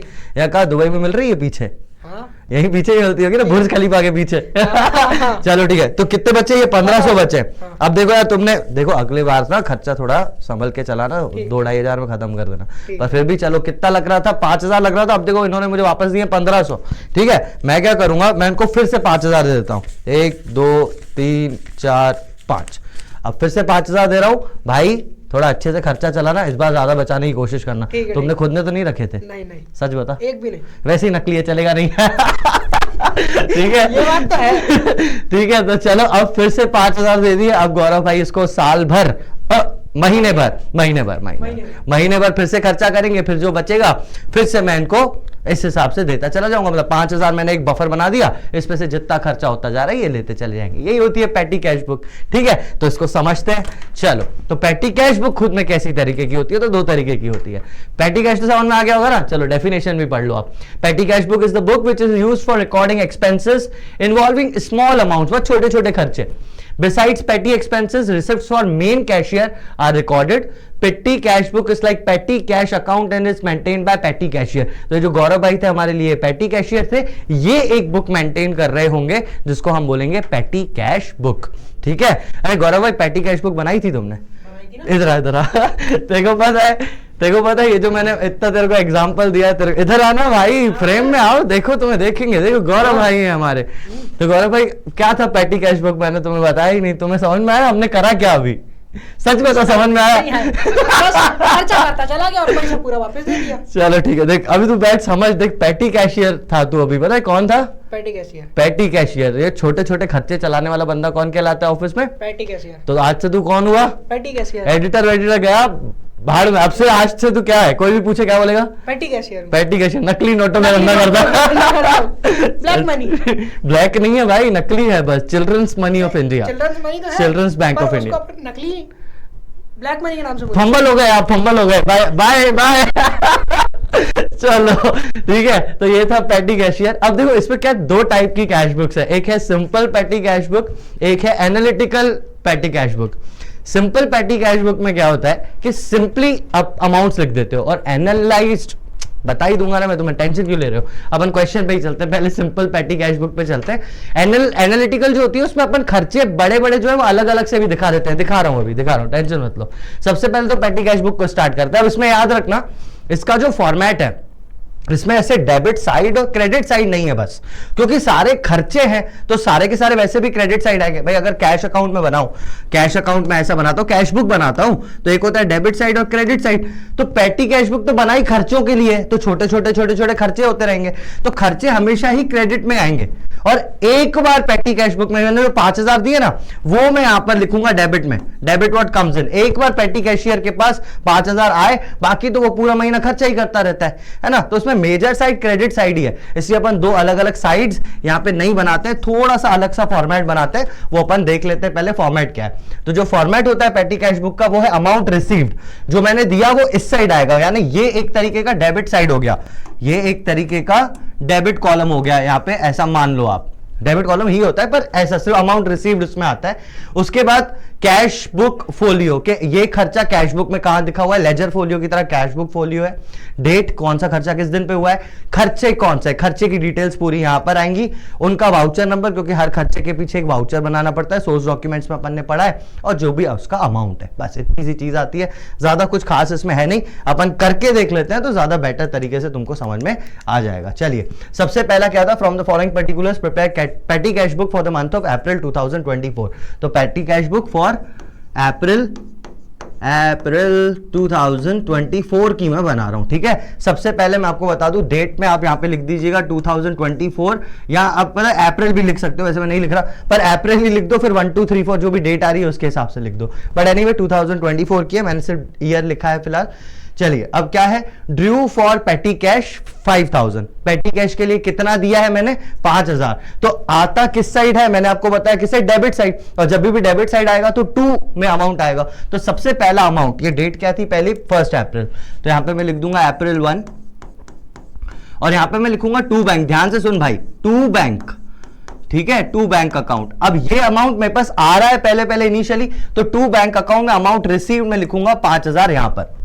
ठीक है, अब जो भी खर्चे होते गए वो भी मैं दिखा देता हूं। जो भी खर्चे होते गए, ये क्या है, 3 अप्रैल को भाई ने दिया पेड फॉर पोस्टेज 300 रुपए, पोस्टेज के लिए 300, तो यहां पे मैं लिखूंगा अप्रैल 3, ठीक है, बाय पोस्टेज। समझ में आया ये 2 क्यों आया था, क्योंकि वो डेबिट का अमाउंट था, क्योंकि ज्यादा अमाउंट नहीं है, सिर्फ एक ही है, तो इसलिए मैंने ऐसा बना दिया। बाय पोस्टेज यहां पर लिखूंगा मैं, और यहां पर खर्चा लिख दूंगा कि भाई इसका कुछ एलएफ होगा, कुछ वाउचर नंबर होगा, और ये खर्चा कितना है, तो 300 रुपए ये खर्चा हुआ है। ठीक है, सारे खर्चे ऐसे मैं वहां पर लिखता चला जाऊंगा। नेक्स्ट देखते हैं और क्या है, paid for telephone bill, cartage, postage, सारी चीजें लिख देता हूं। बाय टेलीफोन, बाय कार्टेज, और क्या था, by telephone, cartage, postage, sundries, station, paid for stationery होगा, स्टेशनरी कर दूं इसको मैं, स्टेशन क्या होता है, स्टेशन पे छोड़ने क्या होता है किसी को, ये स्टेशनरी कर देता है इसको। पोस्टेज, सन्ड्रीज और स्टेशनरी वो भी लिख देता हूं। कार्टेज के बाद पोस्टेज ही था ना, पोस्टेज, सन्ड्रीज और स्टेशनरी। सन्ड्रीज मतलब होता है बिल्कुल छोटे में भी छोटा खर्चा, वो सन्ड्रीज, ठीक है। और लास्ट में क्या है, बाय स्टेशनरी। कौन से डेट्स पे आ रहे हैं वो भी मैं लिख देता हूं, अप्रैल अप्रैल। अब देखो ये बार बार ये अप्रैल लिखना पड़ रहा है ना, इसलिए मैंने बोला था ऊपर ही अप्रैल लिख दो तो कोई दिक्कत ही नहीं है। और यहाँ पे भी अप्रैल। चलिए 3 के बाद कौन कौन सी आई? 5, 8, 9, 12, 27। 5, 8, 9, 12, 27। ठीक है, यहां तक ये खर्चे हुए। खर्चे कितने हैं वो भी देख लेते हैं। पेड फॉर पोस्टेज 300 हो गया।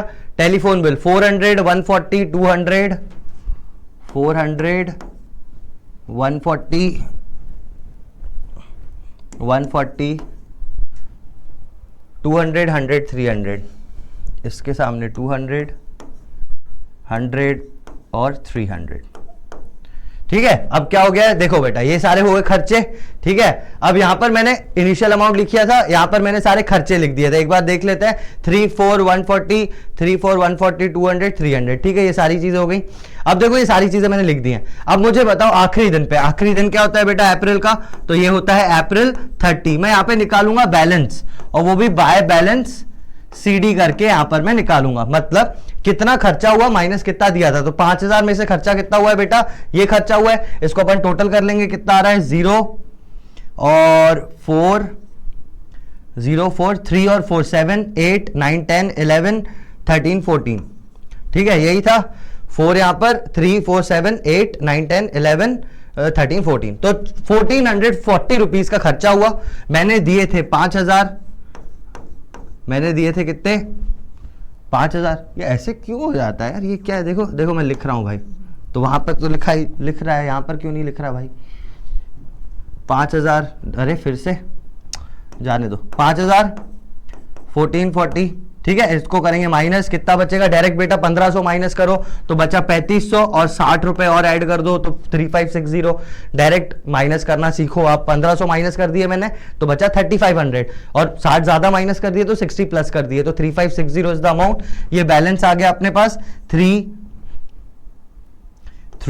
5, 6 और 0। और जब मैं इसका टोटल करूंगा तो इट वुड बी 5000। ये बात समझ में आई कि नहीं? बताओ, ये सिंपल सा समझ में आया कैलकुलेशन? अरे आया ना भाई।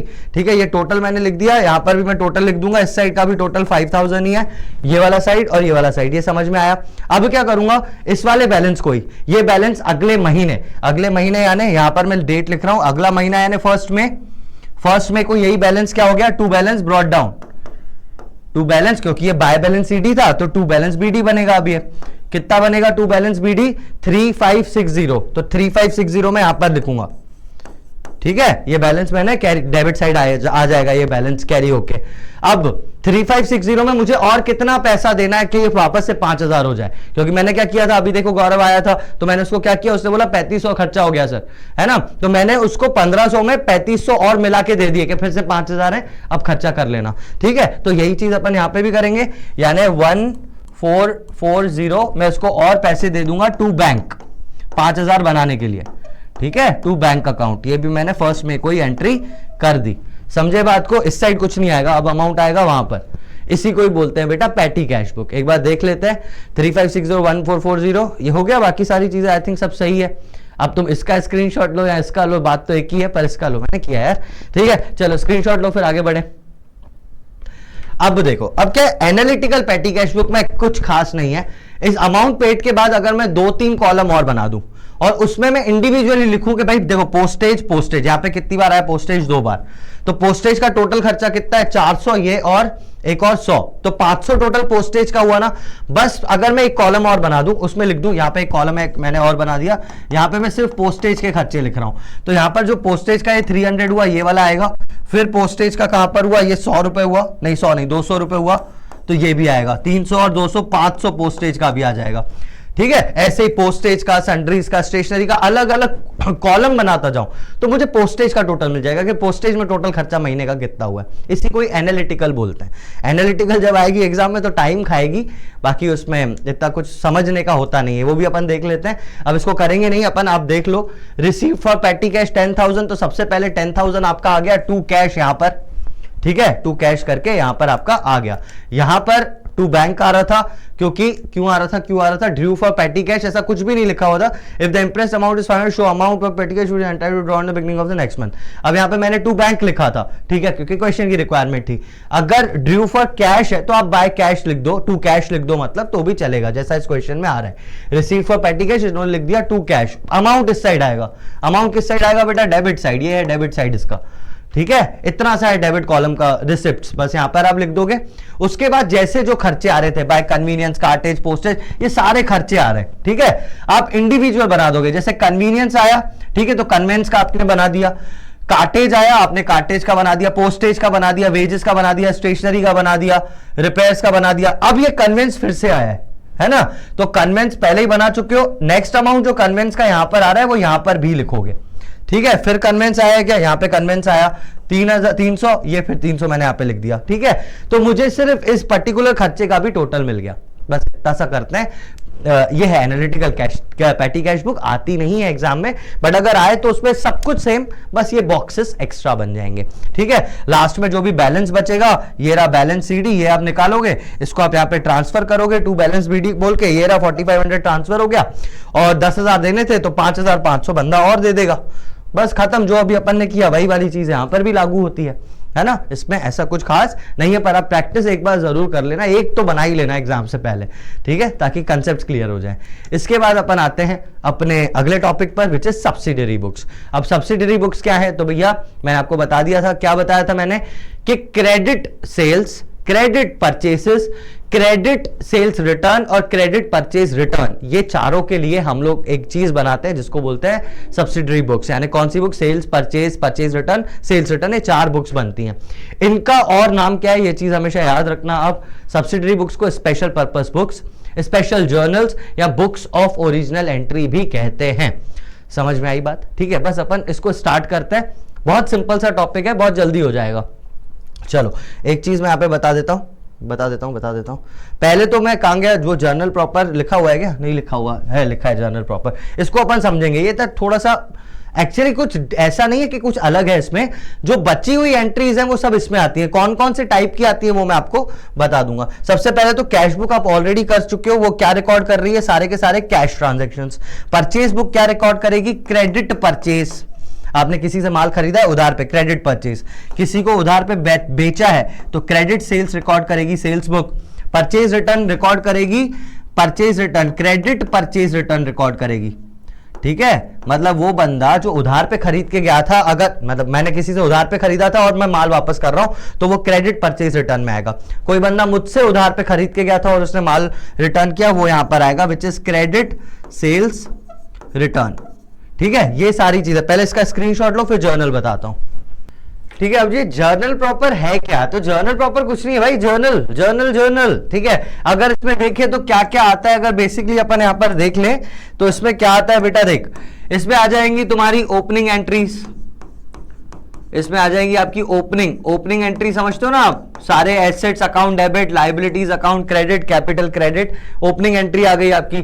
कोई भी क्लोजिंग एंट्रीज है, ट्रांसफर, लास्ट में जैसे नेट प्रॉफिट वगैरह निकलता है कैपिटल में ऐड करने के लिए, तो ये क्लोजिंग एंट्रीज हो गई आपकी।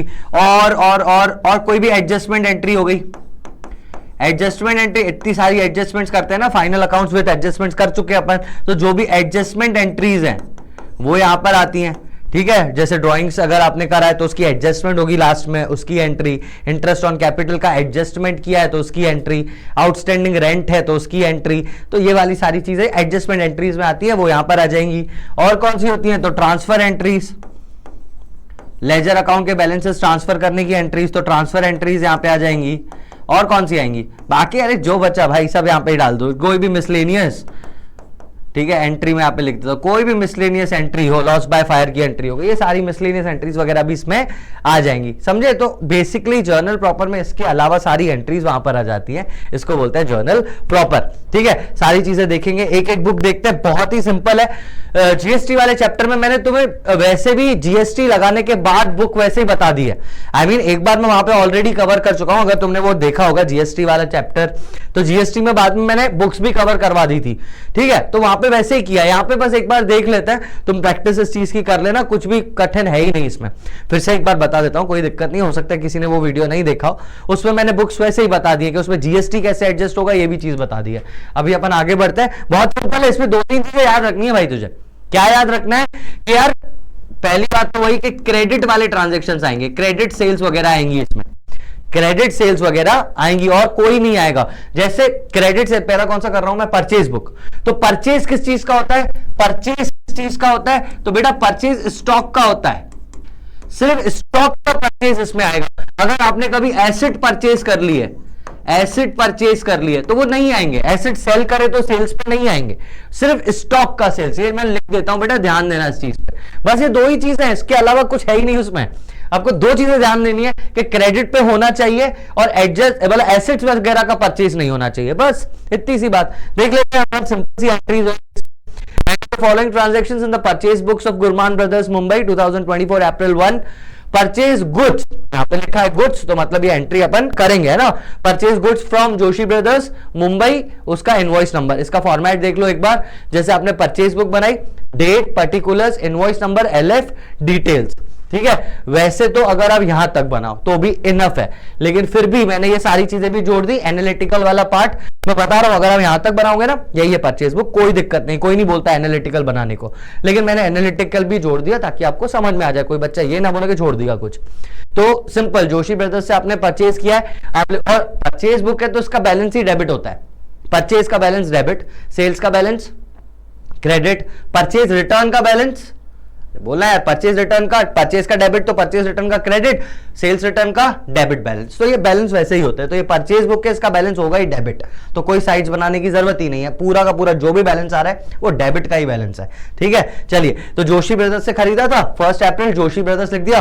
क्या क्या खरीदा है आपने, 10 फिलिप की ट्यूबलाइट 200 ईच, 20 क्रॉम्पटन के बल्ब 100 रुपए का ईच, और ट्रेड डिस्काउंट आपने दिया है 10%। तो आप कुछ नहीं करोगे, 10 × 200 कर दोगे आप, 50 × 100 कर दोगे, कितना आ रहा है भाई 2000 और 5000, ठीक है। इनवॉइस नंबर इसका आपने लिख दिया, ये इनवॉइस नंबर दिया हुआ रहेगा, कहां दिया हुआ था, वाइड इनवॉइस नंबर 210, मैं ब्लैक कर देता हूं, उसको येलो कर देता हूं, तो 210 ये आपका इनवॉइस नंबर दिया था, ये भी आपने लिख दिया। 10 × 200, 50 × 100, 2000, 5000, ठीक है, ये हो गया 7000 आपका। इसमें से आपने लेस कर दिया ट्रेड डिस्काउंट, ठीक है, ये 700 आपने ट्रेड डिस्काउंट लेस कर दिया, बच्चा कितना 6300, ये आपका फाइनल अमाउंट है, ये आप यहां पर लिख दोगे। मतलब आप अगर यहां तक बना रहे हो ना, मेरे कहने का मतलब इसको आप इग्नोर भी कर रहे हो तो कोई दिक्कत नहीं है, ठीक है, ये समझ में आया। चलो नेक्स्ट अपन देखते हैं, दूसरी एंट्री क्या है, purchase against cash. Purchase against cash, जब आ गया कैश, मैं आगे पढ़ूंगा ही नहीं, मुझे पता है ये रिकॉर्ड करनी ही नहीं है, ठीक है। 6 अप्रैल रिकॉर्ड नहीं होगी क्योंकि कैश में परचेज हुआ है। दूसरा, purchase goods from Rajesh Delhi, invoice number आप लिख दोगे 18। क्या खरीदा इससे, 25 हीटर्स 800, 10% टीडी, 25 हीटर्स 8%, ठीक है, ये 25 × 800 आपने किया, 20,000 ये आपका यहां पर आ गया। और क्या खर्चा किया है, 15 क्रॉम्पटन के फैन भी परचेज किए 1600 पे, उस पर भी 10% टीडी है, और पेड पैकिंग चार्जेस 100, तो कुछ नहीं करोगे, 25 × 800, 15 × 1600, ये आपने दोनों चीजें कर दी, ये दोनों हो गई, आपका टोटल आ गया 44, 10% का डिस्काउंट, तो लेस ट्रेड डिस्काउंट, ये 10% आपने माइनस कर दिया, बचा कितना, ये इसमें आपने पैकिंग चार्जेस और ऐड कर दिए, 39700 फाइनल आया, जो भी फाइनल अमाउंट आया उसको आपने उठा के लिख दिया बाहर। बस इतनी सी चीज करनी, ये आप जर्नल में वैसे ही कर चुके हो, ट्रेड डिस्काउंट माइनस करना, ये पैकिंग चार्जेस वगैरह सारी चीजें देखना, तो ये सारी चीजें वैसे ही आती हैं तुमको, यहां पर बस एक फॉर्मेट में लिखना है और कुछ भी नहीं है। इसके बाद क्या है, purchase laptop for 50,000 from computer mart. अब देखो, ये ट्यूबलाइट परचेज करे, बल्ब परचेज करे, कुछ भी करे, वो एक अलग चीज है, लेकिन लैपटॉप उसके लिए एक एसेट है यार, बिजनेस के लिए, बेचने के लिए नहीं खरीद रहा है, बेचने के लिए। ये लैपटॉप एक एसेट का परचेज, और हमने देख लिया कि एसेट का परचेज नहीं आता, एसेट का परचेज नहीं आता, तो ये वाली एंट्री भी हम लोग कहीं पर नहीं करेंगे, इसमें परचेज बुक में नहीं करेंगे। लास्ट में सुप्रीम इलेक्ट्रिकल स्टोर से भी इसने कुछ लिया है 5 डजन। ये भाई देख, पहली बात तो इस वाले क्वेश्चन में ना मैंने सब कुछ डाल दिया जो परचेज बुक में आ सकता है, इससे ज्यादा कुछ नहीं आता। डजन लिखा हुआ हो तो डजन का मतलब होता है 12, इतना तो पता होगा ना। एक डजन में कितने अंडे आते हैं, तो 12 अंडे आते हैं एक डजन में, पता है ना। केलों की बात करें तो 12 केले, ठीक है। चलो, वो किंडर जो है, तुम तो अंडा किंडर जो है समझ के अंडा खाते हो क्या तुम ये एक जोक है, बाद में बताऊंगा, अभी जोक का टाइम नहीं है। चलो 5 dozen Philip bulbs 100 each. 5 dozen का मतलब होता है बेटा 5 इंटू 12 यानी 60 बल्ब्स एट 100 ईच। ठीक है, ये मैंने पहला कर दिया। 5 डजन फिलिप 60 इंटू 100 6000। ओके, ये हो गया। 25 पावर प्लग्स 80 रुपए की, वो भी खरीद ली। ये आ गया अपना टोटल अमाउंट इन दोनों का। अब इस पे ट्रेड डिस्काउंट कितना लगाना है वो यहां से ही पता चलेगा। ट्रेड डिस्काउंट है 10%, फ्रेट चार्जेस हैं 75। तो टीडी मैंने माइनस कर दिया पहले, लेस टीडी 800, बचे हुए अमाउंट में 75 प्लस कर दिया, टोटल अमाउंट आ गया। टोटल लिख दिया बाहर। तीनों का टोटल ये 6300, 39600 और 7200 का टोटल आ गया यहां पर। खत्म चीज, बस इतना ही करना था। अब इसके बाद जो एक्स्ट्रा आप बना रहे हो फ्रेट और पैकिंग और टोटल, तो फ्रेट और पैकिंग में अगर फ्रेट का कोई चार्ज आया, जैसे यहां पे तो फ्रेट नहीं आया, पैकिंग चार्जेस आए पैकिंग, तो ये जो 100 रुपए था वो यहां पे आ जाएगा। बेटा इसको छोड़ दो, इतना नहीं आता है। ठीक है, वैसे एनालिटिकल नहीं आती है, वैसे पेटी कैश बुक की ही तरह चलेगा। समझ में आया ये चीज? सिंपल था। ऐसे ही चारों की चारों बुक्स बहुत ही ज्यादा सिंपल है। पहला तुम्हें समझ में आ गया ना, तो दूसरे तीसरे चौथे तो वैसे ही सिंपल है। बैलेंसेस फिर से बता रहा हूं, याद रखना। परचेज बुक का मेन बैलेंस होता है डेबिट बैलेंस, सेल्स का क्रेडिट, परचेज रिटर्न का क्रेडिट और सेल्स रिटर्न का डेबिट। बस इतनी सी चीज आपको याद रखनी है। यहाँ पे दो चीजें जो बताई मैंने, यहाँ पे वो भी याद रखनी है कि क्रेडिट आएगा, एसेट का परचेज या सेल नहीं आता है। बस इतना सा ही चीज है और कुछ है ही नहीं इसमें। आगे बढ़ते हैं, देखते हैं नेक्स्ट क्वेश्चन क्या है। Record following transactions of Mission Kishore and sons Delhi in the sales book. अब सेल्स बुक में लिखना है वही sold to Mission Gupta and Delhi. तो ये आ गया आपके पास एक क्रेडिट सेल्स का ट्रांजैक्शन। 30 शर्ट्स इंटू 400, 20 इंटू 600, दोनों करोगे 30 इंटू 400 करोगे, कितना आएगा? 3 4 12, 12,000 ये आ गया, 12,000 और ये 12,000, 600 इंटू 12 12 24, 24,000 आ गया। 24,000 में से 2400 माइनस करेंगे, कर देते हैं। ये आया 24,000। ठीक है, 24 में से 2400 माइनस किया। और कुछ है क्या चार्जेस वगैरह? कुछ भी नहीं है, चार्जेस नहीं है, डायरेक्टली बाहर लिख दिया, सिंपल। उसके बाद क्या है? Sold old furniture. फर्नीचर का परचेज सेल बेटा आएगा ही नहीं कहीं पर। Sold 50 shirts to Jain, 400 each, तो 50 इंटू 400 करो, 20,000। कहां गया 50 इंटू 400, ये 20,000 मैंने डायरेक्टली बाहर लिख दिया। उसके बाद क्या है? Sold to Mathur 100 T shirts 400, ये और ट्रेड डिस्काउंट ये माइनस करना है। तो इन दोनों अमाउंट्स को लिखेंगे, ये 40,000, 10,000, टोटल 50, 50 में से 5 गया ट्रेड डिस्काउंट और सेल्स का फिगर बाहर आ गया 45। इन तीनों को प्लस करूंगा और मैं 86 यहाँ पे फाइनल लिख दूंगा। सेल्स अकाउंट है, बैलेंस कौन सा रहेगा मैंने आपको बता दिया, हमेशा ही क्रेडिट बैलेंस। बस खत्म, कुछ है ही नहीं उस चीज में। नेक्स्ट वाली देख लेते हैं, purchase return sales return. To record the return of goods previously purchase on credit, purchase return book बनती है। बैलेंस कौन सा हो गया बेटा इसका? परचेज का डेबिट, तो परचेज रिटर्न का क्रेडिट बैलेंस। ठीक है, चलिए 2010 जनवरी 10 की एक ट्रांजैक्शन है। परचेज रिटर्न बुक बनानी है अपने को।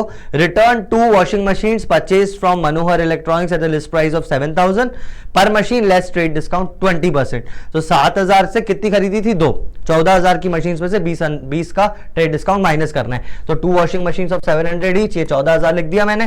ट्रेड डिस्काउंट 20%, 2800 इसमें से माइनस कर देंगे, बचेगा 11,200। यही आपका फाइनल अमाउंट है, इसको आप बाहर लिख दोगे। ठीक है, पहला ट्रांजेक्शन खत्म। Return 6 pen drives to Sonika और 1,000 रुपए की है, 6 इंटू 1,000, ये आप लिख दोगे 6,000। डायरेक्टली 6,000 बाहर भी आ जाएगा क्योंकि इसमें कुछ और है ही नहीं। इन दोनों का टोटल आ जाएगा नीचे 17,200, that would be your purchase return account यानी क्रेडिट बैलेंस। सिंपल है, एक एक बुक भी ट्राई कर लोगे ना तो एग्जाम में आराम से बन जाएगी, इसमें कुछ कठिन आता ही नहीं है। नेक्स्ट वाली चीज देख लेते हैं, जर्नल प्रॉपर के क्वेश्चन करेंगे। अब इसमें मेरे को लगा ही नहीं था कि कुछ करवाने की जरूरत है, बस मैं लिखता, तो अननेसेसरी तुम्हारा टाइम वेस्ट क्यों करूं लास्ट टाइम पे। चलिए, prepare sales return book in the books of Lal and company Delhi. ये क्या किया इसने? गुड्स रिटर्न सेल्स रिटर्न किया है। तो सेल्स रिटर्न का बेटा मेन बैलेंस क्या आएगा? सेल्स रिटर्न का मेन बैलेंस आ जाएगा debit balance. Alright, prepare sales return book. क्या अप्रैल 6 पे क्या रिटर्न किया है? Goods return by Ganga Prasad, 2 table fan 1,000 रुपए के, ट्रेड डिस्काउंट 15%। 2 टेबल फैन 1,000 रुपए के, तो 2,000 माइनस 15% ऑफ 2,000 इज 300, ये मैंने माइनस किया, 1,700 बचा, उसको मैंने बाहर लिख दिया। सिमिलरली प्रभात इलेक्ट्रॉनिक्स से एक रूम कूलर, ये इतने का खरीदा, मतलब सॉरी इतना सेल्स रिटर्न आया मेरे पास, डायरेक्ट इसका टोटल अमाउंट ही मैंने बाहर लिख दिया। दोनों को मैंने कर दिया plus 5950, that would be the sales return. Balance होगा डेबिट, तो sales return account, debit balance, खत्म ये बुक। इतना सही था, इसमें कुछ है ही नहीं इतना कुछ के मैं तो बहुत ज्यादा डिटेल में ये चीजें बता पाऊं। ठीक है, ऐसे ही छोटी छोटी सी बुक्स बनाने को आएंगी 3 मार्क्स या 4 मार्क्स में, ज्यादा से ज्यादा, क्योंकि इससे ज्यादा आता नहीं है। बैलेंसेस मैं मेन पॉइंट्स बता देता हूं, जर्नल प्रॉपर का क्वेश्चन करेंगे अपन, मेन पॉइंट्स बता देता हूं बेटा, फिर से ध्यान से सुनिए। 4 बैलेंसेस हैं अपने पास, एक है डेबिट, एक है क्रेडिट। तो डेबिट में क्या क्या आता है बेटा, परचेज आ जाता है, डेबिट बैलेंस है। सेल्स रिटर्न जो है वो डेबिट बैलेंस है, ठीक है। क्रेडिट बैलेंस क्या है, सेल्स है, और परचेज रिटर्न है। तो इन दोनों बुक्स के बैलेंसेस, दोनों बुक्स के बैलेंसेस क्रेडिट, इन दोनों बुक्स के बैलेंसेस डेबिट। क्या नहीं लिखेंगे, तो कैश ट्रांजैक्शंस अपन यहाँ पे नहीं लिखेंगे क्योंकि कैश बुक में लिख चुके हैं, तो कैश ट्रांजैक्शंस नहीं लिखोगे। एसेट का सेल और परचेज नहीं लिखोगे। कहीं पे डजन आया तो याद रखोगे कि 12 से मल्टीप्लाई करना है, बस ये 3 चीजें आप याद रखो, हो गई आपकी बुक्स, ठीक है। एक बार ये वाली चीज का स्क्रीनशॉट फिर आगे बढ़ेंगे, आगे बढ़ जाते हैं अपन, ठीक है। जर्नल प्रॉपर देख लेते हैं बेटा, सारी बच्ची कुछ एंट्रीज जैसी थी। जर्नल प्रॉपर है, जर्नल तुमने बहुत अच्छी तरह किया है, उस पर इतने व्यूज हैं कि मुझे पता है कि तुमने देखा ही होगा, है ना। तो बस उस वाली चीज को देख लेते हैं। एक नॉर्मल जो बच्ची कुछ एंट्रीज हैं उनको भी अपन कर लेते हैं। Enter the following transactions in the appropriate books of original entry. Appropriate book यहाँ पे जर्नल बनेगी, जर्नल प्रॉपर, ठीक है, क्योंकि उसमें बाकी बचे हुए रिकॉर्डेड कर देते। To recorded transactions which can not be recorded in any of the above books. 5 transactions नहीं है तो छठा ट्रांजैक्शन है, उसको बोलेंगे जर्नल प्रॉपर। चलिए क्या क्या है इसमें, मैंने बता दिया था आपको, एडजस्टमेंट, क्लोजिंग, ओपनिंग, ये सारी चीजें इसमें आएंगी। Mohan Singh was declared insolvent and sum of 15,000 could not be received. जब मोहन डिक्लेयर हो गया इंसॉल्वेंट, बेचारा गरीब, तो उसको क्या कर सकते हैं, इसने पैसा नहीं दिया हमें, उसने 15,000 खा लिए। जब खा लिए तो उसको क्या बोलते हैं, उसको बोलते हैं बैड डेट्स। तो पहली एंट्री हो जाएगी बैड डेट्स की। अप्रैल 1 को मोहन सिंह पैसे खा गया, तो फिर 1 अप्रैल को एंट्री कर देंगे। 1 अप्रैल मोहन भाई पैसे चोर, इसको लिखेंगे bad debts. Bad debts account debit. क्यों बैड डेट्स डेबिट में क्यों लिखा, अरे भाई लॉस है ना, debit all expenses and losses, ठीक है। कौन खा गया, नाम क्या था, मोहन सिंह। टू मोहन सिंह कितने पैसे खा गया, 15,000। पूरे 15,000 की चपत लग गई अपने को। ये अपन ने यहां पर लिख दिया, नरेशन लिख देंगे यहां पे, पर मैं अभी नहीं लिख रहा, जल्दी खत्म करना है इसलिए। Being amount not recovered from Mohan Singh, या being amount of Mohan Singh being bad debts. Being 2 बार बोल दिया मैंने, पर ठीक है, दोनों बार लिख दो। Mohan Singh was declared insolvent and sum of 15 could not be received. ठीक है, हो गया। April 4 an old machinery was sold to Manish for 5,000। तो मनीष है, मतलब क्रेडिट पे बेची है अपन ने, मनीष को 5,000 में ओल्ड मशीन बेच दी, तो बेच दो। कौन सी अप्रैल को था ये, अप्रैल 4 अप्रैल। बेटा मनीष को बेची है तो मनीष बनेगा अपना डेटर, मनीष से पैसे लेने हैं। Manish account debit to old machine, to old machine being machine sold. ठीक है, बीइंग मशीन सोल्ड लिख दिया। कितना आया अपना, machine account debit and old machine was sold to Manish for 5,000। तो 5,000 रुपए में बेच दिया अपन ने, ये अपन ने 5,000 लिख दिया। जर्नल प्रॉपर में जर्नल ही बना रहा हूं मैं, एग्जैक्टली ये जर्नल ही है, जर्नल का ही फॉर्मेट है, बस इसमें लिख देंगे अपन जर्नल प्रॉपर। ठीक है, तो टेंशन मत लेना बिल्कुल कि ये नई चीज क्या आ गई। जर्नल प्रॉपर तो जर्नल एंट्रीज ये अपन ने ऑलरेडी की है, बस ऊपर नीचे थोड़ी कठिन एंट्रीज जिनको आप बोल सकते हो वो यहां पर आती हैं। Goods withdrawn from business for personal use, personal use के लिए गुड्स विड्रॉ किए हैं, इसको बोलते हैं ड्रॉइंग्स। तो drawings account debit to purchases, यहां पे आ जाएगा आपका drawings account debit to purchases. कितना है भाई drawings account debit to purchases, 3,000 के गुड्स और अप्रैल 5 अप्रैल 3,000 के गुड्स आपने यहां पर ड्रॉ किए हैं, विड्रॉ किए हैं। ठीक है, drawing account debit to purchases account. और क्या है भाई, purchase furniture from Raj furniture house for shop for 10,000। अब ये राज फर्नीचर हाउस जहां पे लिखा हुआ है तो आपको पता चल गया कि क्रेडिट का ट्रांजैक्शन है। फर्नीचर आपने परचेज किया है तो furniture account debit to Raj furniture 10,000। यहां पे मैं लिख देता हूं फर्नीचर आपने परचेज किया तो फर्नीचर अकाउंट डेबिट, फर्नीचर आया आपके पास to Raj furniture, credit the giver. इसकी वजह से कर रहा हूं, रूल्स याद रखना आप जब जब करते जा रहे हो। राज फर्नीचर हाउस है ना, राज फर्नीचर हाउस। ठीक है, कौन सी डेट की एंट्री थी, 10,000 और 12 अप्रैल, 12 अप्रैल और 10,000 की हुई अपनी एंट्री, 10,000। ठीक है, फर्नीचर परचेज ऑन क्रेडिट। उसके बाद क्या है, 10,000 की एंट्री 12 को और अप्रैल 25 को। अब ये वही लॉस बाय फायर की एंट्रीज बहुत इंपॉर्टेंट है, जब करवाई थी तभी बता दिया था। लॉस बाय फायर तुम्हारे एग्जाम में आएगा ही, लिख के ले लो, आएगा ही, क्योंकि वो मेन एंट्री ऐसी है और हो सकता है इंश्योरेंस भी आ जाए। तो ध्यान से, ये सिंपल है, आपको बता दिया, जर्नल में आता है ना तुझे इंश्योरेंस, जर्नल देखा है ना अच्छे से भाई, जर्नल एंट्रीज करके जाना अच्छे से, उसमें कोई डाउट नहीं रहना चाहिए पूरी जर्नल में, इसलिए इतना लंबा वीडियो बनाया, सारे टाइप की एंट्रीज भी ऐड कर दी, तो वो अच्छे से देख के जाना तुम। चलिए, April 25 goods of 20,000 lost by fire, April 25 को हो गया लॉस बाय फायर, तो यहां पे मैं लिख दूंगा, चलो लिख ही दिया, अप्रैल 25 लॉस बाय फायर की एंट्री क्या होती है बेटा, लॉस होता है लॉस, तो loss by fire account debit to purchases, क्योंकि गुड्स आपके चले हैं तो to purchases, loss by fire debit to purchases, amount कितना है, गुड्स 20,000 के, तो 20,000 ठीक है। अब इस गुड्स को अपन ने इंश्योर, नेक्स्ट वाला कहां गया, ये रहा, अरे आजा भाई, अप्रैल 28 को insurance company accepted a fire insurance claim of 15,000 on April 25 and cheque was received. अब देखो कि insurance company accepted the insurance claim भाई 28 अप्रैल, अच्छा कब फायर इंश्योरेंस क्लेम ऑन, अच्छा 25 अप्रैल को इसने एक्सेप्ट कर लिया था, तो दो एंट्रीज वैसे एक ही कर लेते तो भी चलता, डायरेक्टली इंश्योरेंस कंपनी वाला, पर जो अपन ने किया वो भी चलेगा, कोई दिक्कत नहीं है। On April 25 and cheque was received, 28 April को आपको 15,000 इंश्योरेंस कंपनी से मिल गए। तो पहली बात तो मैंने आपको बताया कि ये गुड्स इंश्योर्ड थे, यहां पे आप डायरेक्टली इंश्योरेंस टू परचेसेस भी कर सकते थे क्योंकि 25 अप्रैल का ही है, लेकिन कोई दिक्कत नहीं, आप दूसरी एंट्री भी कर सकते हो, उसमें कोई भी फॉल्ट नहीं है। आप दूसरी एंट्री क्या करोगे, loss by fire to purchases, अब पूरा का पूरा अपने को इंश्योरेंस कंपनी से लेना है, तो अपन लिख देंगे insurance company account debit to purchases, to loss by fire, कि ये जो लॉस बाय फायर का पूरा नुकसान अपना हुआ वो इंश्योरेंस कंपनी बियर करेगी, तो इंश्योरेंस कंपनी को मैंने डेबिट कर दिया, वही अप्रैल 25 को, तो मैंने अप्रैल 25 को दो एंट्रीज करी हैं, आप एक भी करते तो चलती, क्योंकि लॉस बाय फायर यहाँ पे वैसे भी कट रहा है, बट एनीवे मैंने आपको ऐसे ही सिखाया, इसको ऐसे ही लेके जाने दो, कोई दिक्कत उसमें है नहीं। Insurance company account debit to loss by fire कितना, वही 20,000 का क्लेम हमने पूरा का पूरा उनके सर डाल दिया, ठीक है। अब बस इंश्योरेंस कंपनी हमको पैसे देगी, जो वो कब दे रही है भैया, 28 अप्रैल को हमको पैसे दे रही है। Insurance company accepted a fire insurance claim of 15,000 on April 25 and cheque was received, 15,000 का क्लेमिंग एक्सेप्ट किया है, 5,000 तो मेरा वैसे भी लॉस है, ठीक है बेटा, तो 15,000 रुपए मुझे इंश्योरेंस कंपनी से मिल जाएंगे, तो उसकी एंट्री करूंगा मैं अप्रैल 28 को, क्या करूंगा मैं, बैंक अकाउंट डेबिट, जितना मुझे पैसा मिला, जितना मुझे नहीं मिला वो मेरा स्टिल लॉस ही होगा, तो लॉस बाय फायर या profit and loss account, loss by fire नहीं लिख के मैं इसको प्रॉफिट एंड लॉस में ही डालता हूं ना डायरेक्टली, अब क्या करना, तो profit and loss account debit इसलिए किया क्योंकि वो लॉस है, ठीक है, टू इंश्योरेंस कंपनी, मुझे ये पैसा किससे मिला, इंश्योरेंस कंपनी से।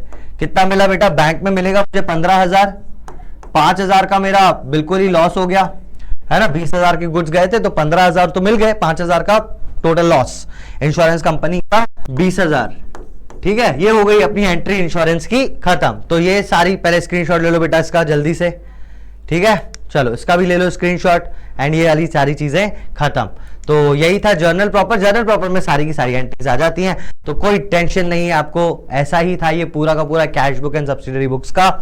आई होप आपको समझ में आया होगा और मजा आया होगा। लास्ट चैप्टर करवाया मैंने, कल तुम्हारे पास सीरीज भी लेके आ रहा हूं मैं लाइव वाली, तो टेंशन मत लो, सारे क्वेश्चंस अपन कर लेंगे, अच्छा क्लोजर देंगे, टेंशन फ्री रहना, अच्छे से इन बुक्स को प्रैक्टिस करना, कैश बुक की खासा प्रैक्टिस करना, कम से कम 5-6 क्वेश्चंस तो आप डबल वाली जो कैश बुक है उसके ही लगा देना, 2-3 सिंगल कॉलम कैश बुक्स के, एक आध पैटी कैश बुक का, और इन सारी बुक्स का जो मैंने आपको बाद में बताया, मतलब purchase return sales, journal proper की तो आपकी पूरी एंट्री जर्नल में ही हो जाएंगी, है ना, बाकी बुक्स एक बार तो बना के देख ही लेना, ठीक है। तो that was all for today, I hope आपको अच्छे से समझ में आया होगा। मैं मिलता हूं तुमसे अगली क्लास में, तब तक के लिए have a nice day and bye bye.